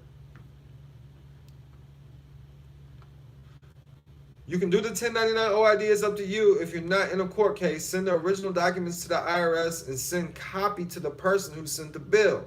The Treasury will pull your credit from whomever made the original offer. Don't worry about your copy when you are in court. It's your account, so you can handle your private matters however you want to. I would suggest that you take care of the federal and state tax bills by doing this yearly. 1040 long form filings first to clean up your account, but these are private decisions that you must make yourself. So here's a simple version. If we decide to pay the bill during the year, write the money order on this bill or envelope, do a 1040V for the amount of the bill or the envelope, do a 1099 OID for the amount of the bill or the envelope, and do a 1096 for the amount of the bill or envelope. And whoever made the offer gets back the original bill, the original 1040V, and copy of the 1099 OID. We send it to Kansas City, Missouri, as I showed you in mine. This is where we send ours to. And make sure it's read. Keep and make copies for yourself. Now here's the good part. So, when you're writing them, you give them a cover letter. Let them know, I did file the federal tax forms, the 1040, the 1099 OID. This is to the senior supervisor of the Department of Treasury.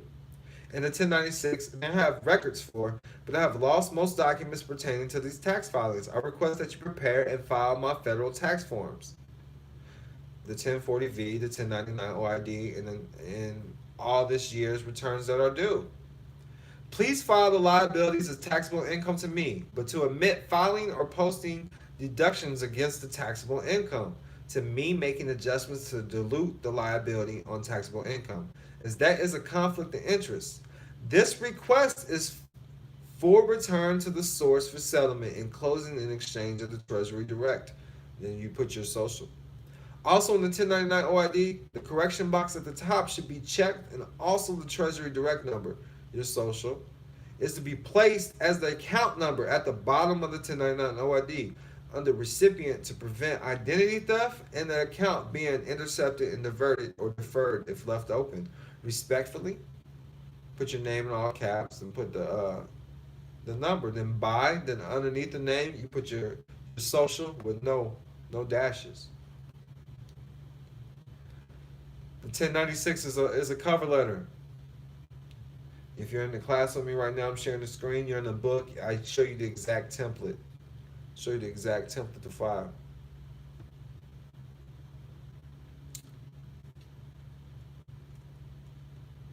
Everything's already there. It shows you where to put everything. 1040, your name, your last name, fill in your numbers, your virtual address that we show you how to set up correctly. Then on 21, where it says other income, you show right there, it says C 1099 OID. 21, it says, then you keep going on the far right, it's going to show you from 1096. It's already filled in for you. 64 from 1096, and put C attached. You're always the authorized representative. Work from a board member. Another cover letter. To whom it may concern, as the principal and owner of the Treasury Direct account number, put your number and your name, I request you file the federal tax forms 1040, 1099 OID, and 1096 for tax periods years in question, and may offer returns that are due for me. Please file the liabilities as taxable income to me, but omit filings or posting deductions against the taxable income to me, or making adjustments to dilute the liability or taxable income, as that is a conflict of interest. The request is for return for settlement and closing and exchange, Treasury Direct account number, then your social. On the 1099 OID, the correction box at the top should be checked, and also the Treasury direct account number, your social, is to be placed as the account number at the bottom of the 1099 OID form. On the recipient, to prevent identity theft and the account being intercepted and deferred if left open. You just put by and then your authorized representative. Now, instead of getting things notarized when dealing with this paperwork and these entities, you're going to want to get a medallion stamp or a banker's signatures guarantee, which can be obtained from your bank for free in most cases. And this acts as a notary, but for banking purposes, for securities and transfers purposes, so they understand what type of transactions that are going on. It's not the same as getting something notarized. The documents are worn. The notary stamp verifies your identity when you sign legal documents, whereas a medallion signature guarantee verifies your identity for the transfer of securities, like the tradable assets in your retirement account, for example. When you're preparing to move these funds, the bank officer who provides the stamp and signature is verifying your identity to the point where they'll guarantee the amount that's being transferred, up to like $100 million or something like that. Secondly, when dealing with corporations, you want to make an individual liable, so you always send your documents via certified post. That way you always have the right to face your accuser, and you know who it is. And that's done with these right here.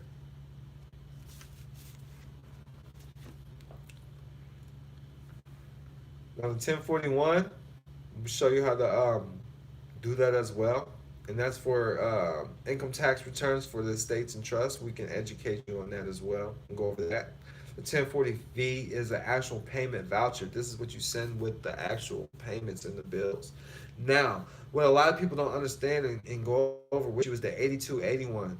This is the information return for the publicly offered original issue discount instrument.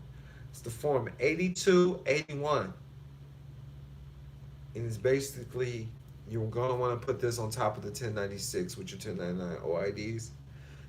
Sometimes it asks for a CUSIP. There's a CUSIP right on the back of your social security number. That's considered a CUSIP. 1099 OID, it is a red form.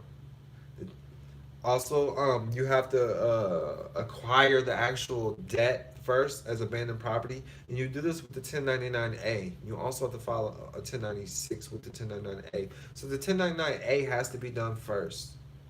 To our knowledge and beliefs, you're going to want to, this is the acquisition or abandonment of secured property. So the U.S. Department of Treasury is the bookkeeper for the United States Corporation. Unless you record the return or the tax, then they cannot do the bookkeeping on it. That's why the Treasury books are off balance. The payables and the receivables are all off balance because they cannot pay the payables, which is due to the people. That's what's due to you. The books are off balance. The payables and receivables are off balance because they cannot pay the payables, which is due to the people.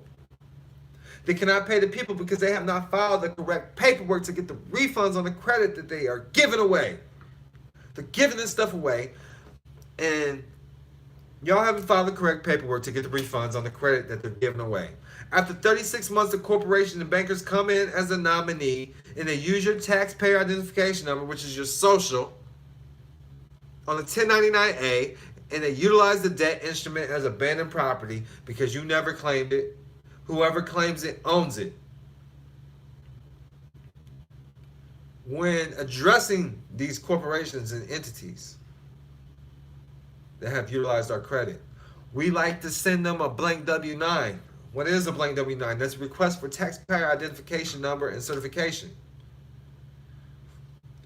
We send them a blank W-9 requesting to see their tax identification number. As you fill this out when you start any new bank account, we attach this to any forms when dealing with corporations utilizing our credit. The amounts belonging to another person is the amount of the credit they are using, and that shall be represented as a tax when the tax is assessed. It then becomes a tax issue and tax matter, and then it becomes a return.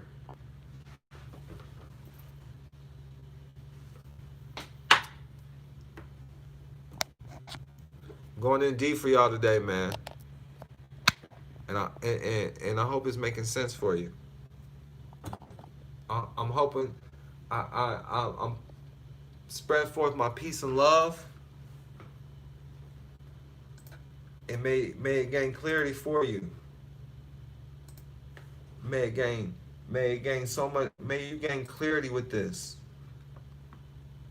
If you feel this information is of value, which it is, I know it is. I don't care if it's $1. I don't care if it's $5. I don't care if it's $10. I don't care if it's $20, $100, $500. Leave a donation. DonKilam.com/donate. The Cash App is MoreBeauty7. MoorBeauty and the number 7. If you need one-on-one training,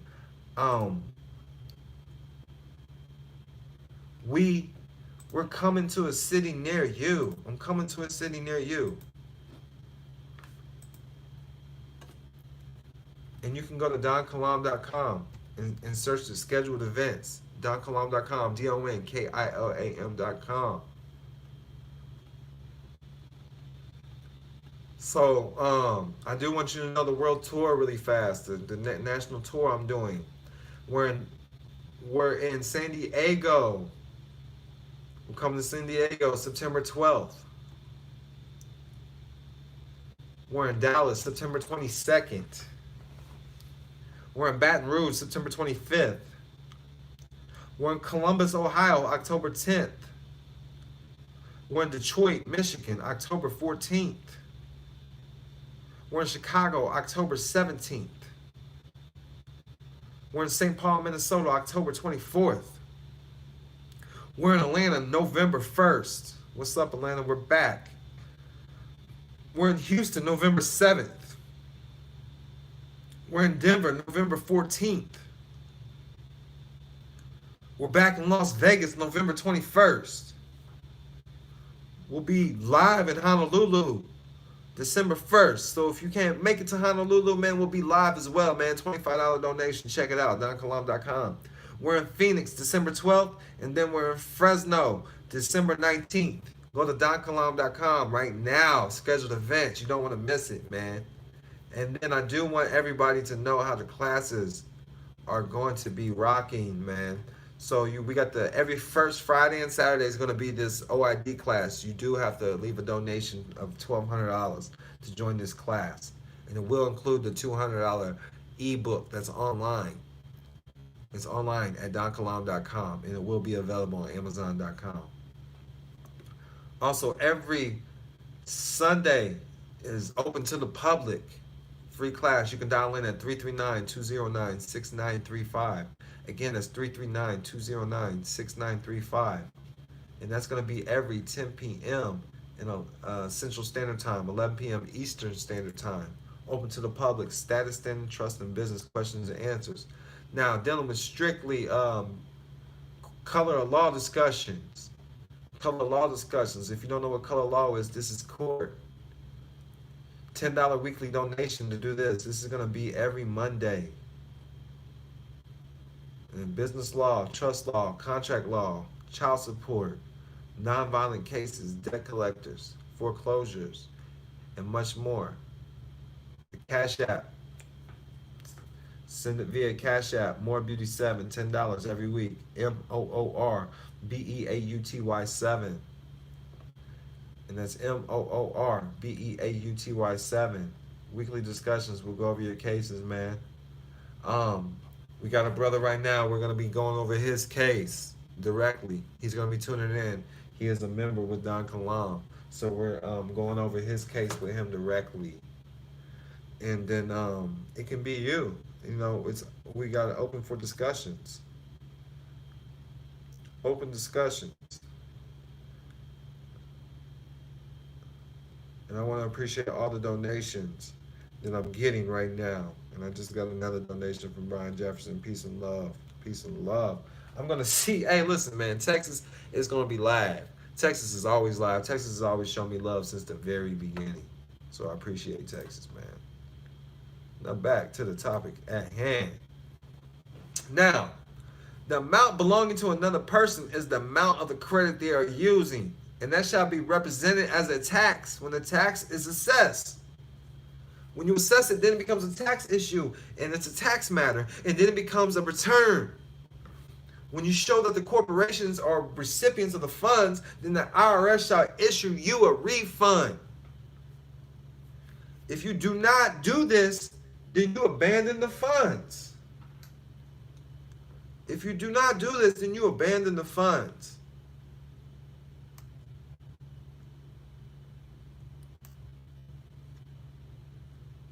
I want to shout out to everybody too. I'm gonna shout out to Barrington Cummings. Peace and love to you, King. He just left a donation. He's left other donations, man. We've had a few lost in the sauce communications, but he still shows love, and I'm gonna still show love because I appreciate your energy, man. I just hope you read and studying the material. That's what I'm hoping. That's my main goal. I'm not here to be friends with you guys, man. I'm here to make you learn and think. Learn and think. I'm giving y'all everything. First and foremost, if you're studying the material and studying the right things, then you go back to my videos, this stuff is gonna make sense. Because I give y'all the game in my videos. Because this is how I used to learn. I learned from my videos. I learned from myself. I teach this stuff to myself for stuff I don't have clarity on. Understand that though. But much peace and love, man. Shout out to Raymond as well, man. Much peace and love. Much peace and love. I like messing with Raymond. Raymond's funny. You know what I'm saying? But he should be in the group. He better signed in. He better be listening right now. Much peace and love. Shout out to Teresa as well, man. She dropped a couple dollars, man. Peace and love. Then she drops some more money. She dropped 3 donations, man. Much peace and love. Marion Polk, man. Much peace and love, King. Much peace and love. That's a big, hefty donation right there. Abdul Kareem, much peace and love. Norwood, much peace and love. Marion Polk again, much peace and love. Brian Jefferson again, much peace and love. Abdul Kareem again, much peace and love. Brian Jefferson again, peace and love. Eddie Moon, much peace and love. William Council, peace and love. Timothy, peace and love. Alina, peace and love. Daryl, peace and love. Trading Life, peace and love. Carol Weeks, peace and love. Alina again, peace and love. Raymond again, peace and love. Shamika, peace and love. Divino, peace and love. This is just the Cash App, man. So peace and love. I haven't checked out the website. I'm just going off the Cash App. That's MooreBeauty7, MOORBEAUTY7, man. I appreciate all the donations. I appreciate that you find this information valuable. Also, if you're following me and you find information valuable and it's helped you, like, subscribe, share, leave comments. Let us know. Interact. Let us know what's going on.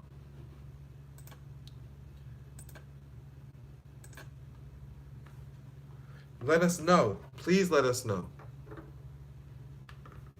Now, the computer's acting funny again. I'm gonna take a quick intermission. I'm gonna roll up. I'm still going deep with y'all, man.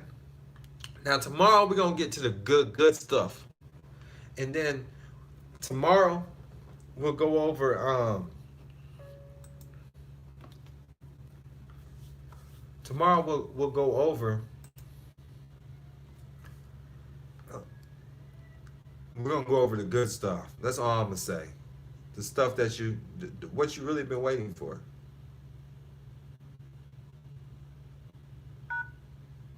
Please enter your. Thank you. Core 100, peace and love. Peace and love. He just shot a donation as well.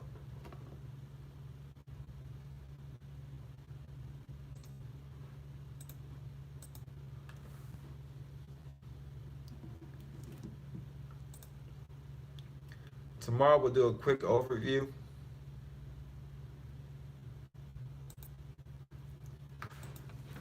And then you already know what we gotta go over. You already know what we gotta go over. But I kind of went over it today. Like, we went over the templates. We went over the cover letters. We didn't go over it in detail, but you know what you need to file. And pretty much, you direct the affairs. You tell them what to do. They're public servants. They work for you. They're your bookkeepers. You understand? They're set up for the public. If that makes sense. So the amounts belonging to another person, I'm going to go over this again. The amounts belonging to another person is the amount of the credit they are using. This is, like we said earlier, as was stated earlier, this can be considered as a federal withholding as well. Because you got to understand everything's under one corporation. Everything's set up for the beneficial interest. Everything falls under the District of Columbia, and so it's federal withholding. The tax is assessed. When the tax is assessed, then it becomes a tax issue in a tax matter, and then it becomes a return. When you show the corporations you are the recipient of the funds, then the IRS shall issue you a refund. If you do not do this, then you abandon the funds, and the 1099-A is filed by the corporations, and the funds go to the corporations that filed the 1099-A. The corporations are always filing as a nominee for the true owner when you sign over the rights to your business, which is your name and credit. Everything is a tax issue under the bankruptcy of the United States corporations. This is why you do the same thing. You can do the same thing from your withholding company. You can do the same thing that they're doing. People act like these people are high and mighty. Can you meet the IRS? Or is that a corporation? Is that just 3 letters? Can you meet U.S. Bank? Can you meet Commerce Bank? Can you meet Bank of America? These are corporations. People are scared of fictitious entities. Now, the sole of your foot was propped on the application of your birth certificate. It's the application. You applied for something. This created a sole proprietorship. The sole proprietorship is the simplest business form under which one can operate a business. The sole proprietorship is not a legal entity. It simply refers to a person who owns the business and is personally responsible for its debts. A sole proprietorship can operate under the name of its owner, or it can do business under a fictitious name, such as Nancy's Nail Salon, such as Don Kilam. The fictitious name is simply a trade name, Malik Kilam. It does not create a legal entity separate from the sole proprietor owner. The sole proprietorship is a popular business form due to its simplicity, ease of setup, and small cost. A sole proprietor needs only register his or her name and secure local licensing, and the sole proprietor is ready for business. A distinct disadvantage, however, is that the owner of a sole proprietorship remains personally liable for all the business debts. So if a sole proprietor business runs into financial trouble, creditors can bring lawsuits against the business owner. If such suits are successful, the owner will have to pay the business debts with his or her money. That's what you are. You're a sole proprietor. This is what was created with your name. If you're operating in commerce, you're a sole proprietor. This is how you are regarded. This is your status on the record. This is how they view you. You say you're that name. You can operate as that name as much as you want, because that's what sole proprietors do. They're the name of their business. Now, when you are born, a birth certificate is created. A birth certificate is just simply put a title of ownership, which has created a beneficial interest within everything you shall own. Sole means one. Hence, sole prop. They prop the sole of your foot, and as soon as the Social Security number is established, your taxpayer identification number. That's your tax. That's your TIN, your taxpayer identification number. When we're talking about filling the W-9, when you go to get a bank account, they give you the W-9. They tell you to put in your social, because that's your tax identification number for your sole proprietorship. This is your private banking number set up for the Social Security Administration, which is another trust. The benefits are tied to you being able to utilize trust certificate units from the Federal Reserve, which is under the In God We Trust. Yes, that is the name of the trust. In God We. The Constitution is considered to be an express trust. When you go into any courtroom, you are creating a constructive trust. This is a different topic for a different book, but as of right now, let's stick to the sole prop business and the tax. Then we're going down to the definitions. 28 U.S.C. 3002. 28 U.S.C. 3002. These are the definitions of the United States codes. In order for there to be agreement of the contract, there has to be terms and definitions. And to the of the law is no excuse. This is made public record, so it's considered for public viewing. We skip to 2. Court means any court created by the Congress of the United States, excluding the United States Tax Court. Court means any court created by the Congress of the United States, excluding the United States Tax Court. So that means that if the court is not established by Congress, then it's a tax issue. If you ever have to go to court, you ever in court problem, got a court issue, it is a tax court. It's a tax court. Because they're going to get permission from Congress. It's right there. Their rules and definitions. They're 28 U.S.C. 3002. Number 3, debt means an amount that is owed to the United States on an account of a direct loan or loan insured or guaranteed by the United States. So as you can see, all courts are tax courts, and all debts are owed to the United States corporation. If you continue to read to section 15, you shall see that the United States is indeed a corporation. 4, debtor means a person who is liable for a debt or against whom there is a claim for a debt.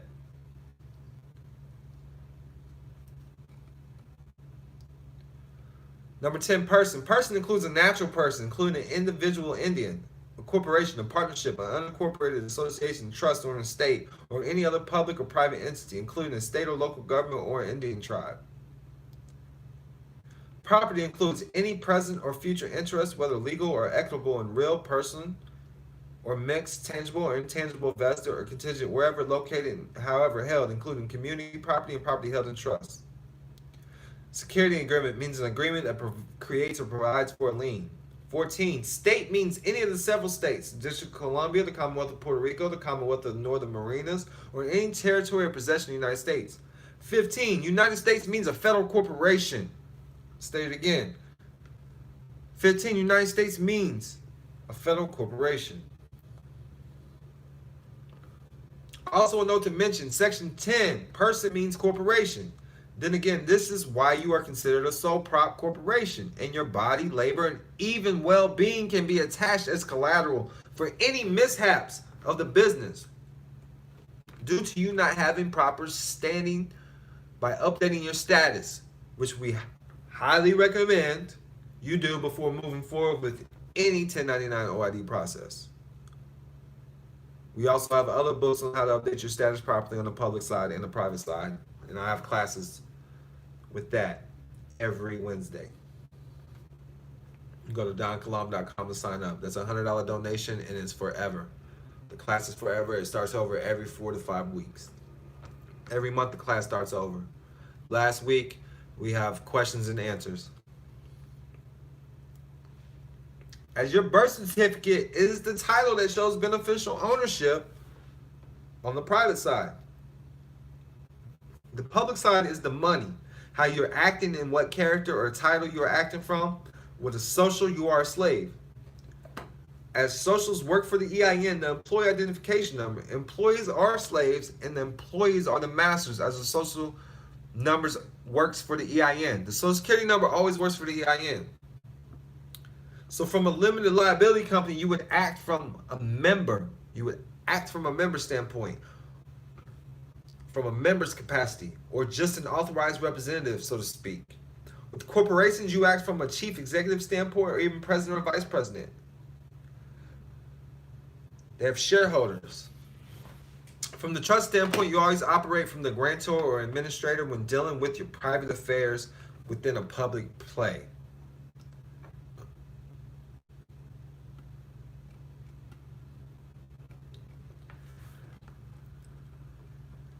So here's the good stuff, man. We're gonna go ahead and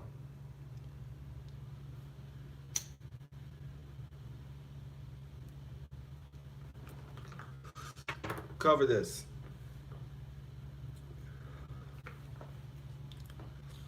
Remember, this is not meant to be legal or tax advice.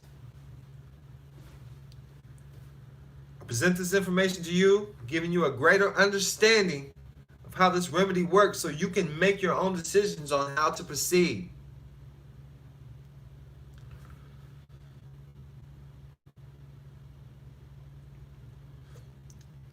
Some people argue that it's best to notify the banks of what you're doing. I don't send them any copies that you filed with the IRS.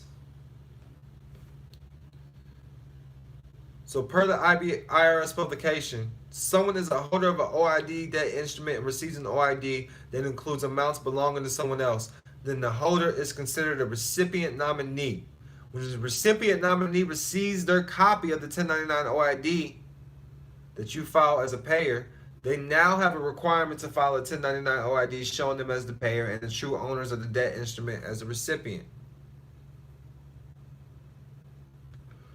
From the instructions from the Form 1099 OID, exceptions. You are not required to file Form 1099 OID for payments made to certain payees, including a corporation.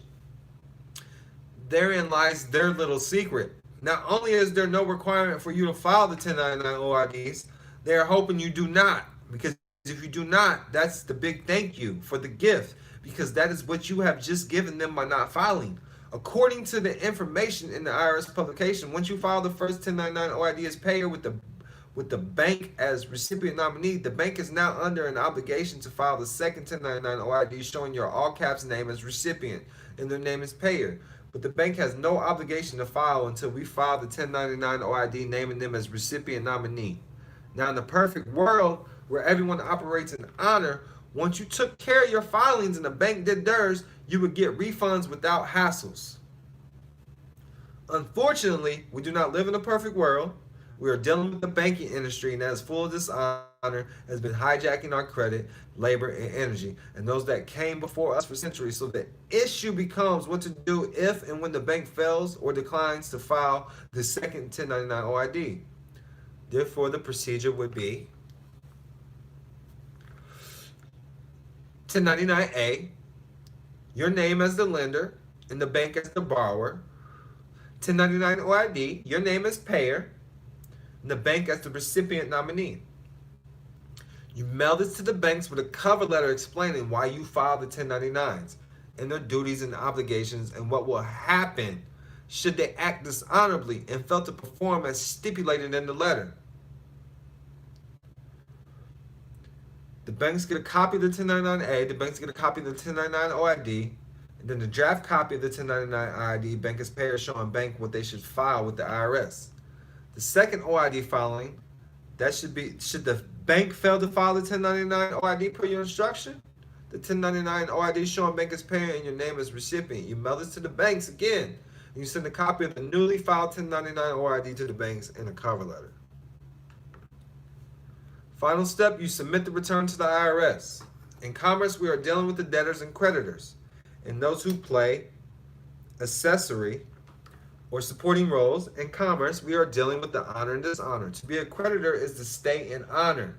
Strictly speaking, it is not honorable to file a 1099 OID for the bank as payer until you get them in dishonor, which is what you are filing the way we just described.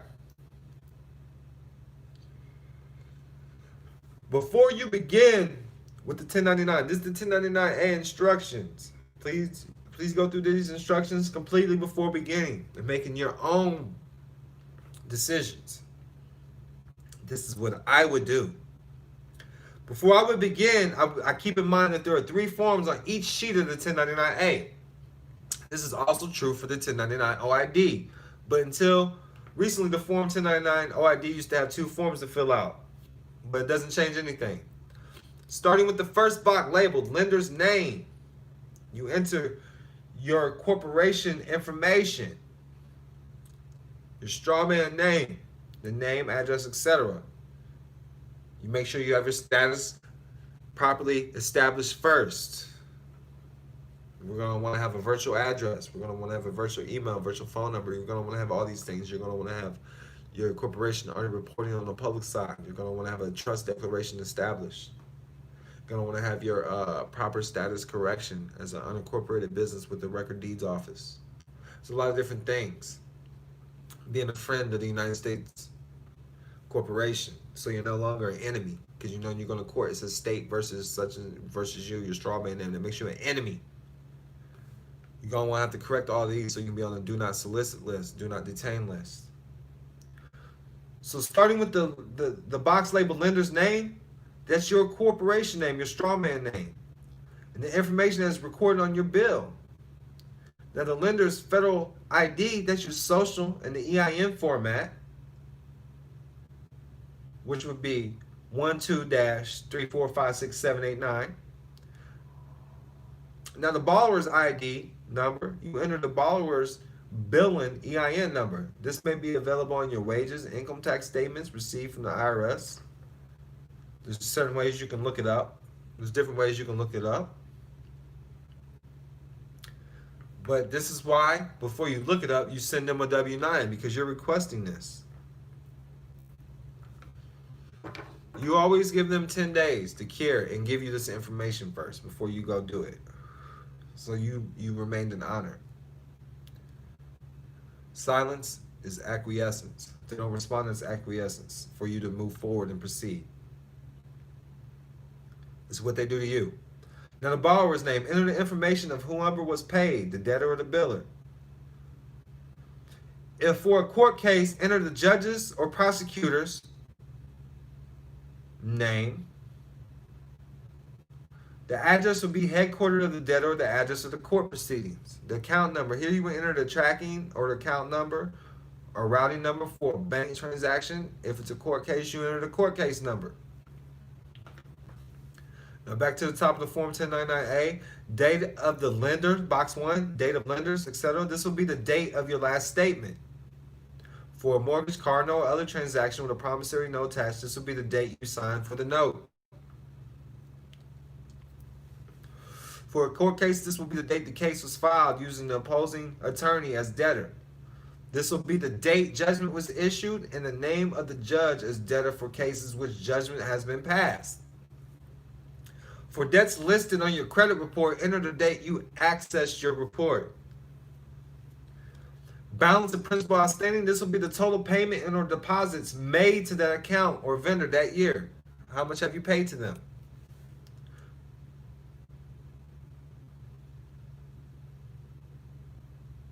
Fair market value of property, enter the total form from box 2, which would be the balance of the principal outstanding. You can also put the value of the promissory note or the mortgage. If it's a house, you put how much is it worth? Box 5, I would check yes. Box 6, you always put the description of the property. If it's credit used on checking accounts, savings accounts, judgments, mortgages, car notes, utility bills, rental agreements, whatever it may be, you enter the description in that box.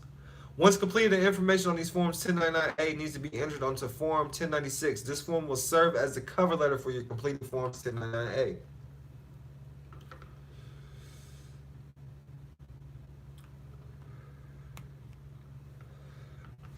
Now, Form 1096. 1096 instructions for the Form 1099A. This is the cover letter. The filer's name, the portion can remain blank. Only the contact person is needed. Name or person to contact. The EIN, you can leave blank. The social, you need to enter the social with the dashes. The total number of forms, please put the total number of forms that you're using. Box Form 5 can stay blank. Box 6, you can enter an X in one of those boxes. Box 7 is your final return. And then you're done. Now, how to fill out the OID. Now that you have completed the Form 1099A process, because you got to send this first, you give the IRS time to investigate your claim. 2 weeks should be sufficient. You're ready to proceed with the Form's 1099 OID. This form is used to request the funds recorded on the Form's 1099A to be moved from the debtor vendor's biller's account to your Treasury account and then issued back to you in the form of a refund. You will need the copies of your Forms 1099A to ensure your Forms 1099 OID are filled out correctly. For this process, you will be transforming information from the Forms 1099A to the Forms 1099 OID with a few adjustments. So number one, starting with the first box labeled payer's name, enter the borrower's information, which is the name, address, etc. It's recorded on your Form 1099A. Number 2, payer's federal ID number. Leave blank unless you know it. You want to know it though, so it speeds up the process. Recipient's ID, you enter your social in the standard form, both dashes. Recipient's name, enter the lender's information as recorded on Form 1099A in proper English, upper and lowercase. Do it as your live man name. The same should be done with your address information. Number 5, the account number. This will be the same account transaction information recorded on the Form 1099A. And you go back to the top of the Form 1099 OID. Box 1, original issue discount. This will be the amount entered in Box 2 and Box 4 of your Form 1099A. Box 2, leave blank. Box 3, leave blank. Box 4, federal income tax withheld. Enter the amount recorded in Box 1 unless the transaction is from an account from which cash could be acquired. Checking or saving accounts. In this case, subtract 10% from the amount recorded in the box. You got to take off 10%. Box 5, description. Enter your straw man name in all caps. Box 6 and 7, you leave blank. Once completed, the information on these forms 1099 OID need to be entered onto a Form 1096. This form will serve as the cover letter for your Form 1099 OIDs completed. It is the same thing as you did for the 1099A, the same exact thing. On the 1099 OID form, you do want to mark corrected on top. If not, you can just let them do it. You tell them to do it. Now, the Form 1040 instructions is pretty simple. When utilizing the Form 1099 OID, the Form 1040 can either be ordered from the IRS via their website or phone, acquired at your local library or IRS office, or downloaded from their website. The past year Forms 1040 can be secured by doing a search. So here's the keys, man. The label. Fill out like you would be doing a standard filing using your all caps for your entries. All capitalized, okay? Now the filing status. For the sake of ease and simplicity, please check box 1 for single. You will take no exemptions. Exemptions are for debtors, not creditors. This process is for creditors. Creditors only, so skip that section. Now income, limit 7, line 7. Enter information from your W-2, wages, salaries, tips, etc. Line 21, on the blank line, enter C-1099 OID. On blank 21, line 21, on the blank line, enter C-1099 OID. In the box on the same line, enter the total from box 4 of the Form 1096 completed for your Forms 1099 OID, federal income tax withheld. Line 22, enter the total from box on line 21. Adjusted gross income, skip to line 37. Line 37, enter the total from box on line 21. Taxes and credits, skip this section. Line 38, enter the total from line 37. Per the instructions. Line 40, enter 0.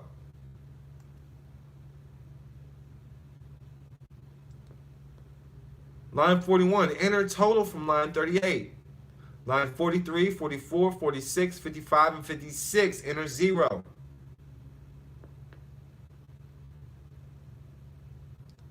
Other taxes, skip to line 61. Line 61, enter 0. Payments, line 62 and 71, enter total from line 38. Refund, line 72 and 73A, enter total from line 38. Now, this is the information that was given to me. Peace and love. I appreciate you, Goddess Serenity, for the donation. She says, thank you, teacher. Appreciate that. The remaining entries ask where you wish to have your refund sent. And other information, it is highly suggested you have your funds direct deposit into a business account. This is why we have our status corrected with our proper holding company. Please follow the instructions, complete the Form 1040, sign the bottom of your return as the authorized representative, and you are done. See the Form 1040 instructions for your proper filing location. Insert Schedule B instructions here. When preparing your return, be considerate to the agent who will be examining your documents and stack them I can't even say that word today. Send it in order, like 1040, 1096, 1099 OID. Send it in order of the numbers. Nothing should be stapled. Be sure to make a copy of your documents for your record, sending all originals to the IRS. Again, I'm showing in the live chat, I'm showing with the class the actual templates. Your name, telephone number, the email address. You're gonna want to have your status corrected first, though. Like I said, you're gonna want to have you're gonna want to work from the business standpoint. You're gonna want to have a trust administration and holding company. In the book, it shows the templates. It shows exactly how we would do it. This is how we would do it.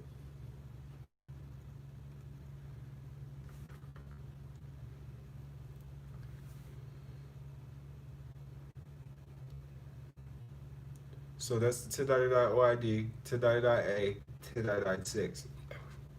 The 1096, that's the cover letter. And we've already went over the importance of the 1040V. We went over the importance of the 1040. We went over the importance of the cover letters, writing cover letters and directing the affairs, because you're not a tax expert. We went over the importance of why you should have your status corrected when dealing with these people. You don't want to come from anything that's attached to you, your address, none of that. Nothing attached to you, because they're gonna respond to what you're giving them. We went over the importance of the first document that you want to file is an 8281. That's what's gonna be on top of all the paperwork, is an 8281. That's what a lot of people's missing. There's still more stuff to go over. This is why it's 2 days every month. Every Friday and Saturday we'll be doing this class. If you want to sign up, go to donkilam.com. This class is $1,200. And to deal with me directly with dealing with these issues. And you'll have access to this class. And you'll have access to my other classes as well, which is worth it. If you find this information value, go to donkilam.com. It's donkilam.com/donate. The Cash has Moorbeauty7, MOORBEAUTY7.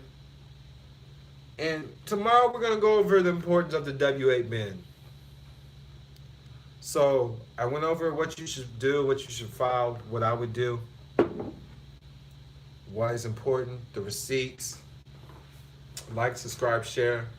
Watch this about 8 times so it can start making sense if you're at home. If you're at home and you want to follow along with this video, you're going to want to go ahead and get the actual ebook. The ebook can be found on donkilam.com. Just go down on the home page and you can get the 1099 OID book, the classes, the status class we have every Wednesday. That's a $100 donation. With much peace and love, I do this for y'all. I appreciate y'all's time. I appreciate y'all's energy. I went in a couple hours for y'all. There's so much more to go over. We just went over the basics, but I wanted to get y'all the main things in front of your face. I would not just go out and start following these things right away. There's still so much to learn. There's so much to learn. There's a book you can read. Then you can go back and watch Gene Keaton as well and follow along, and some of this stuff will start to make sense. It's going to take at least 8 or 9 times for you to keep seeing this stuff over and over and speaking it forth out loud. I appreciate you guys so much. I do this for y'all. Become a private member now. I'm coming to a city near you. You don't want to miss it. San Diego is the next stop. Then it's Dallas. And then it's Baton Rouge. But I'm coming everywhere. I'm coming everywhere. Make sure you go to the website, donkilam.com, donkilam.com, and make sure you check out what's going on. I post everything I try to keep up to date along with working with you guys. And now I'm making sure that I'm interacting with you guys more virtually and doing classes. But yes, I will be in Dallas September 22nd. September 12th is San Diego. September 22nd is Dallas. September 25th is Baton Rouge. Columbus, Ohio, October 10th. Detroit, Michigan, October 14th. Chicago, Illinois, October 17th. St. Paul, Minnesota, October 24th. Atlanta, Georgia, November 1st. Houston, Texas, November 7th. Denver, Colorado, November 14th. Las Vegas, November 21st. Honolulu, December 1st. Online event too, December 1st, Honolulu. December 12th, Phoenix, Arizona. December 19th, Fresno, California. Much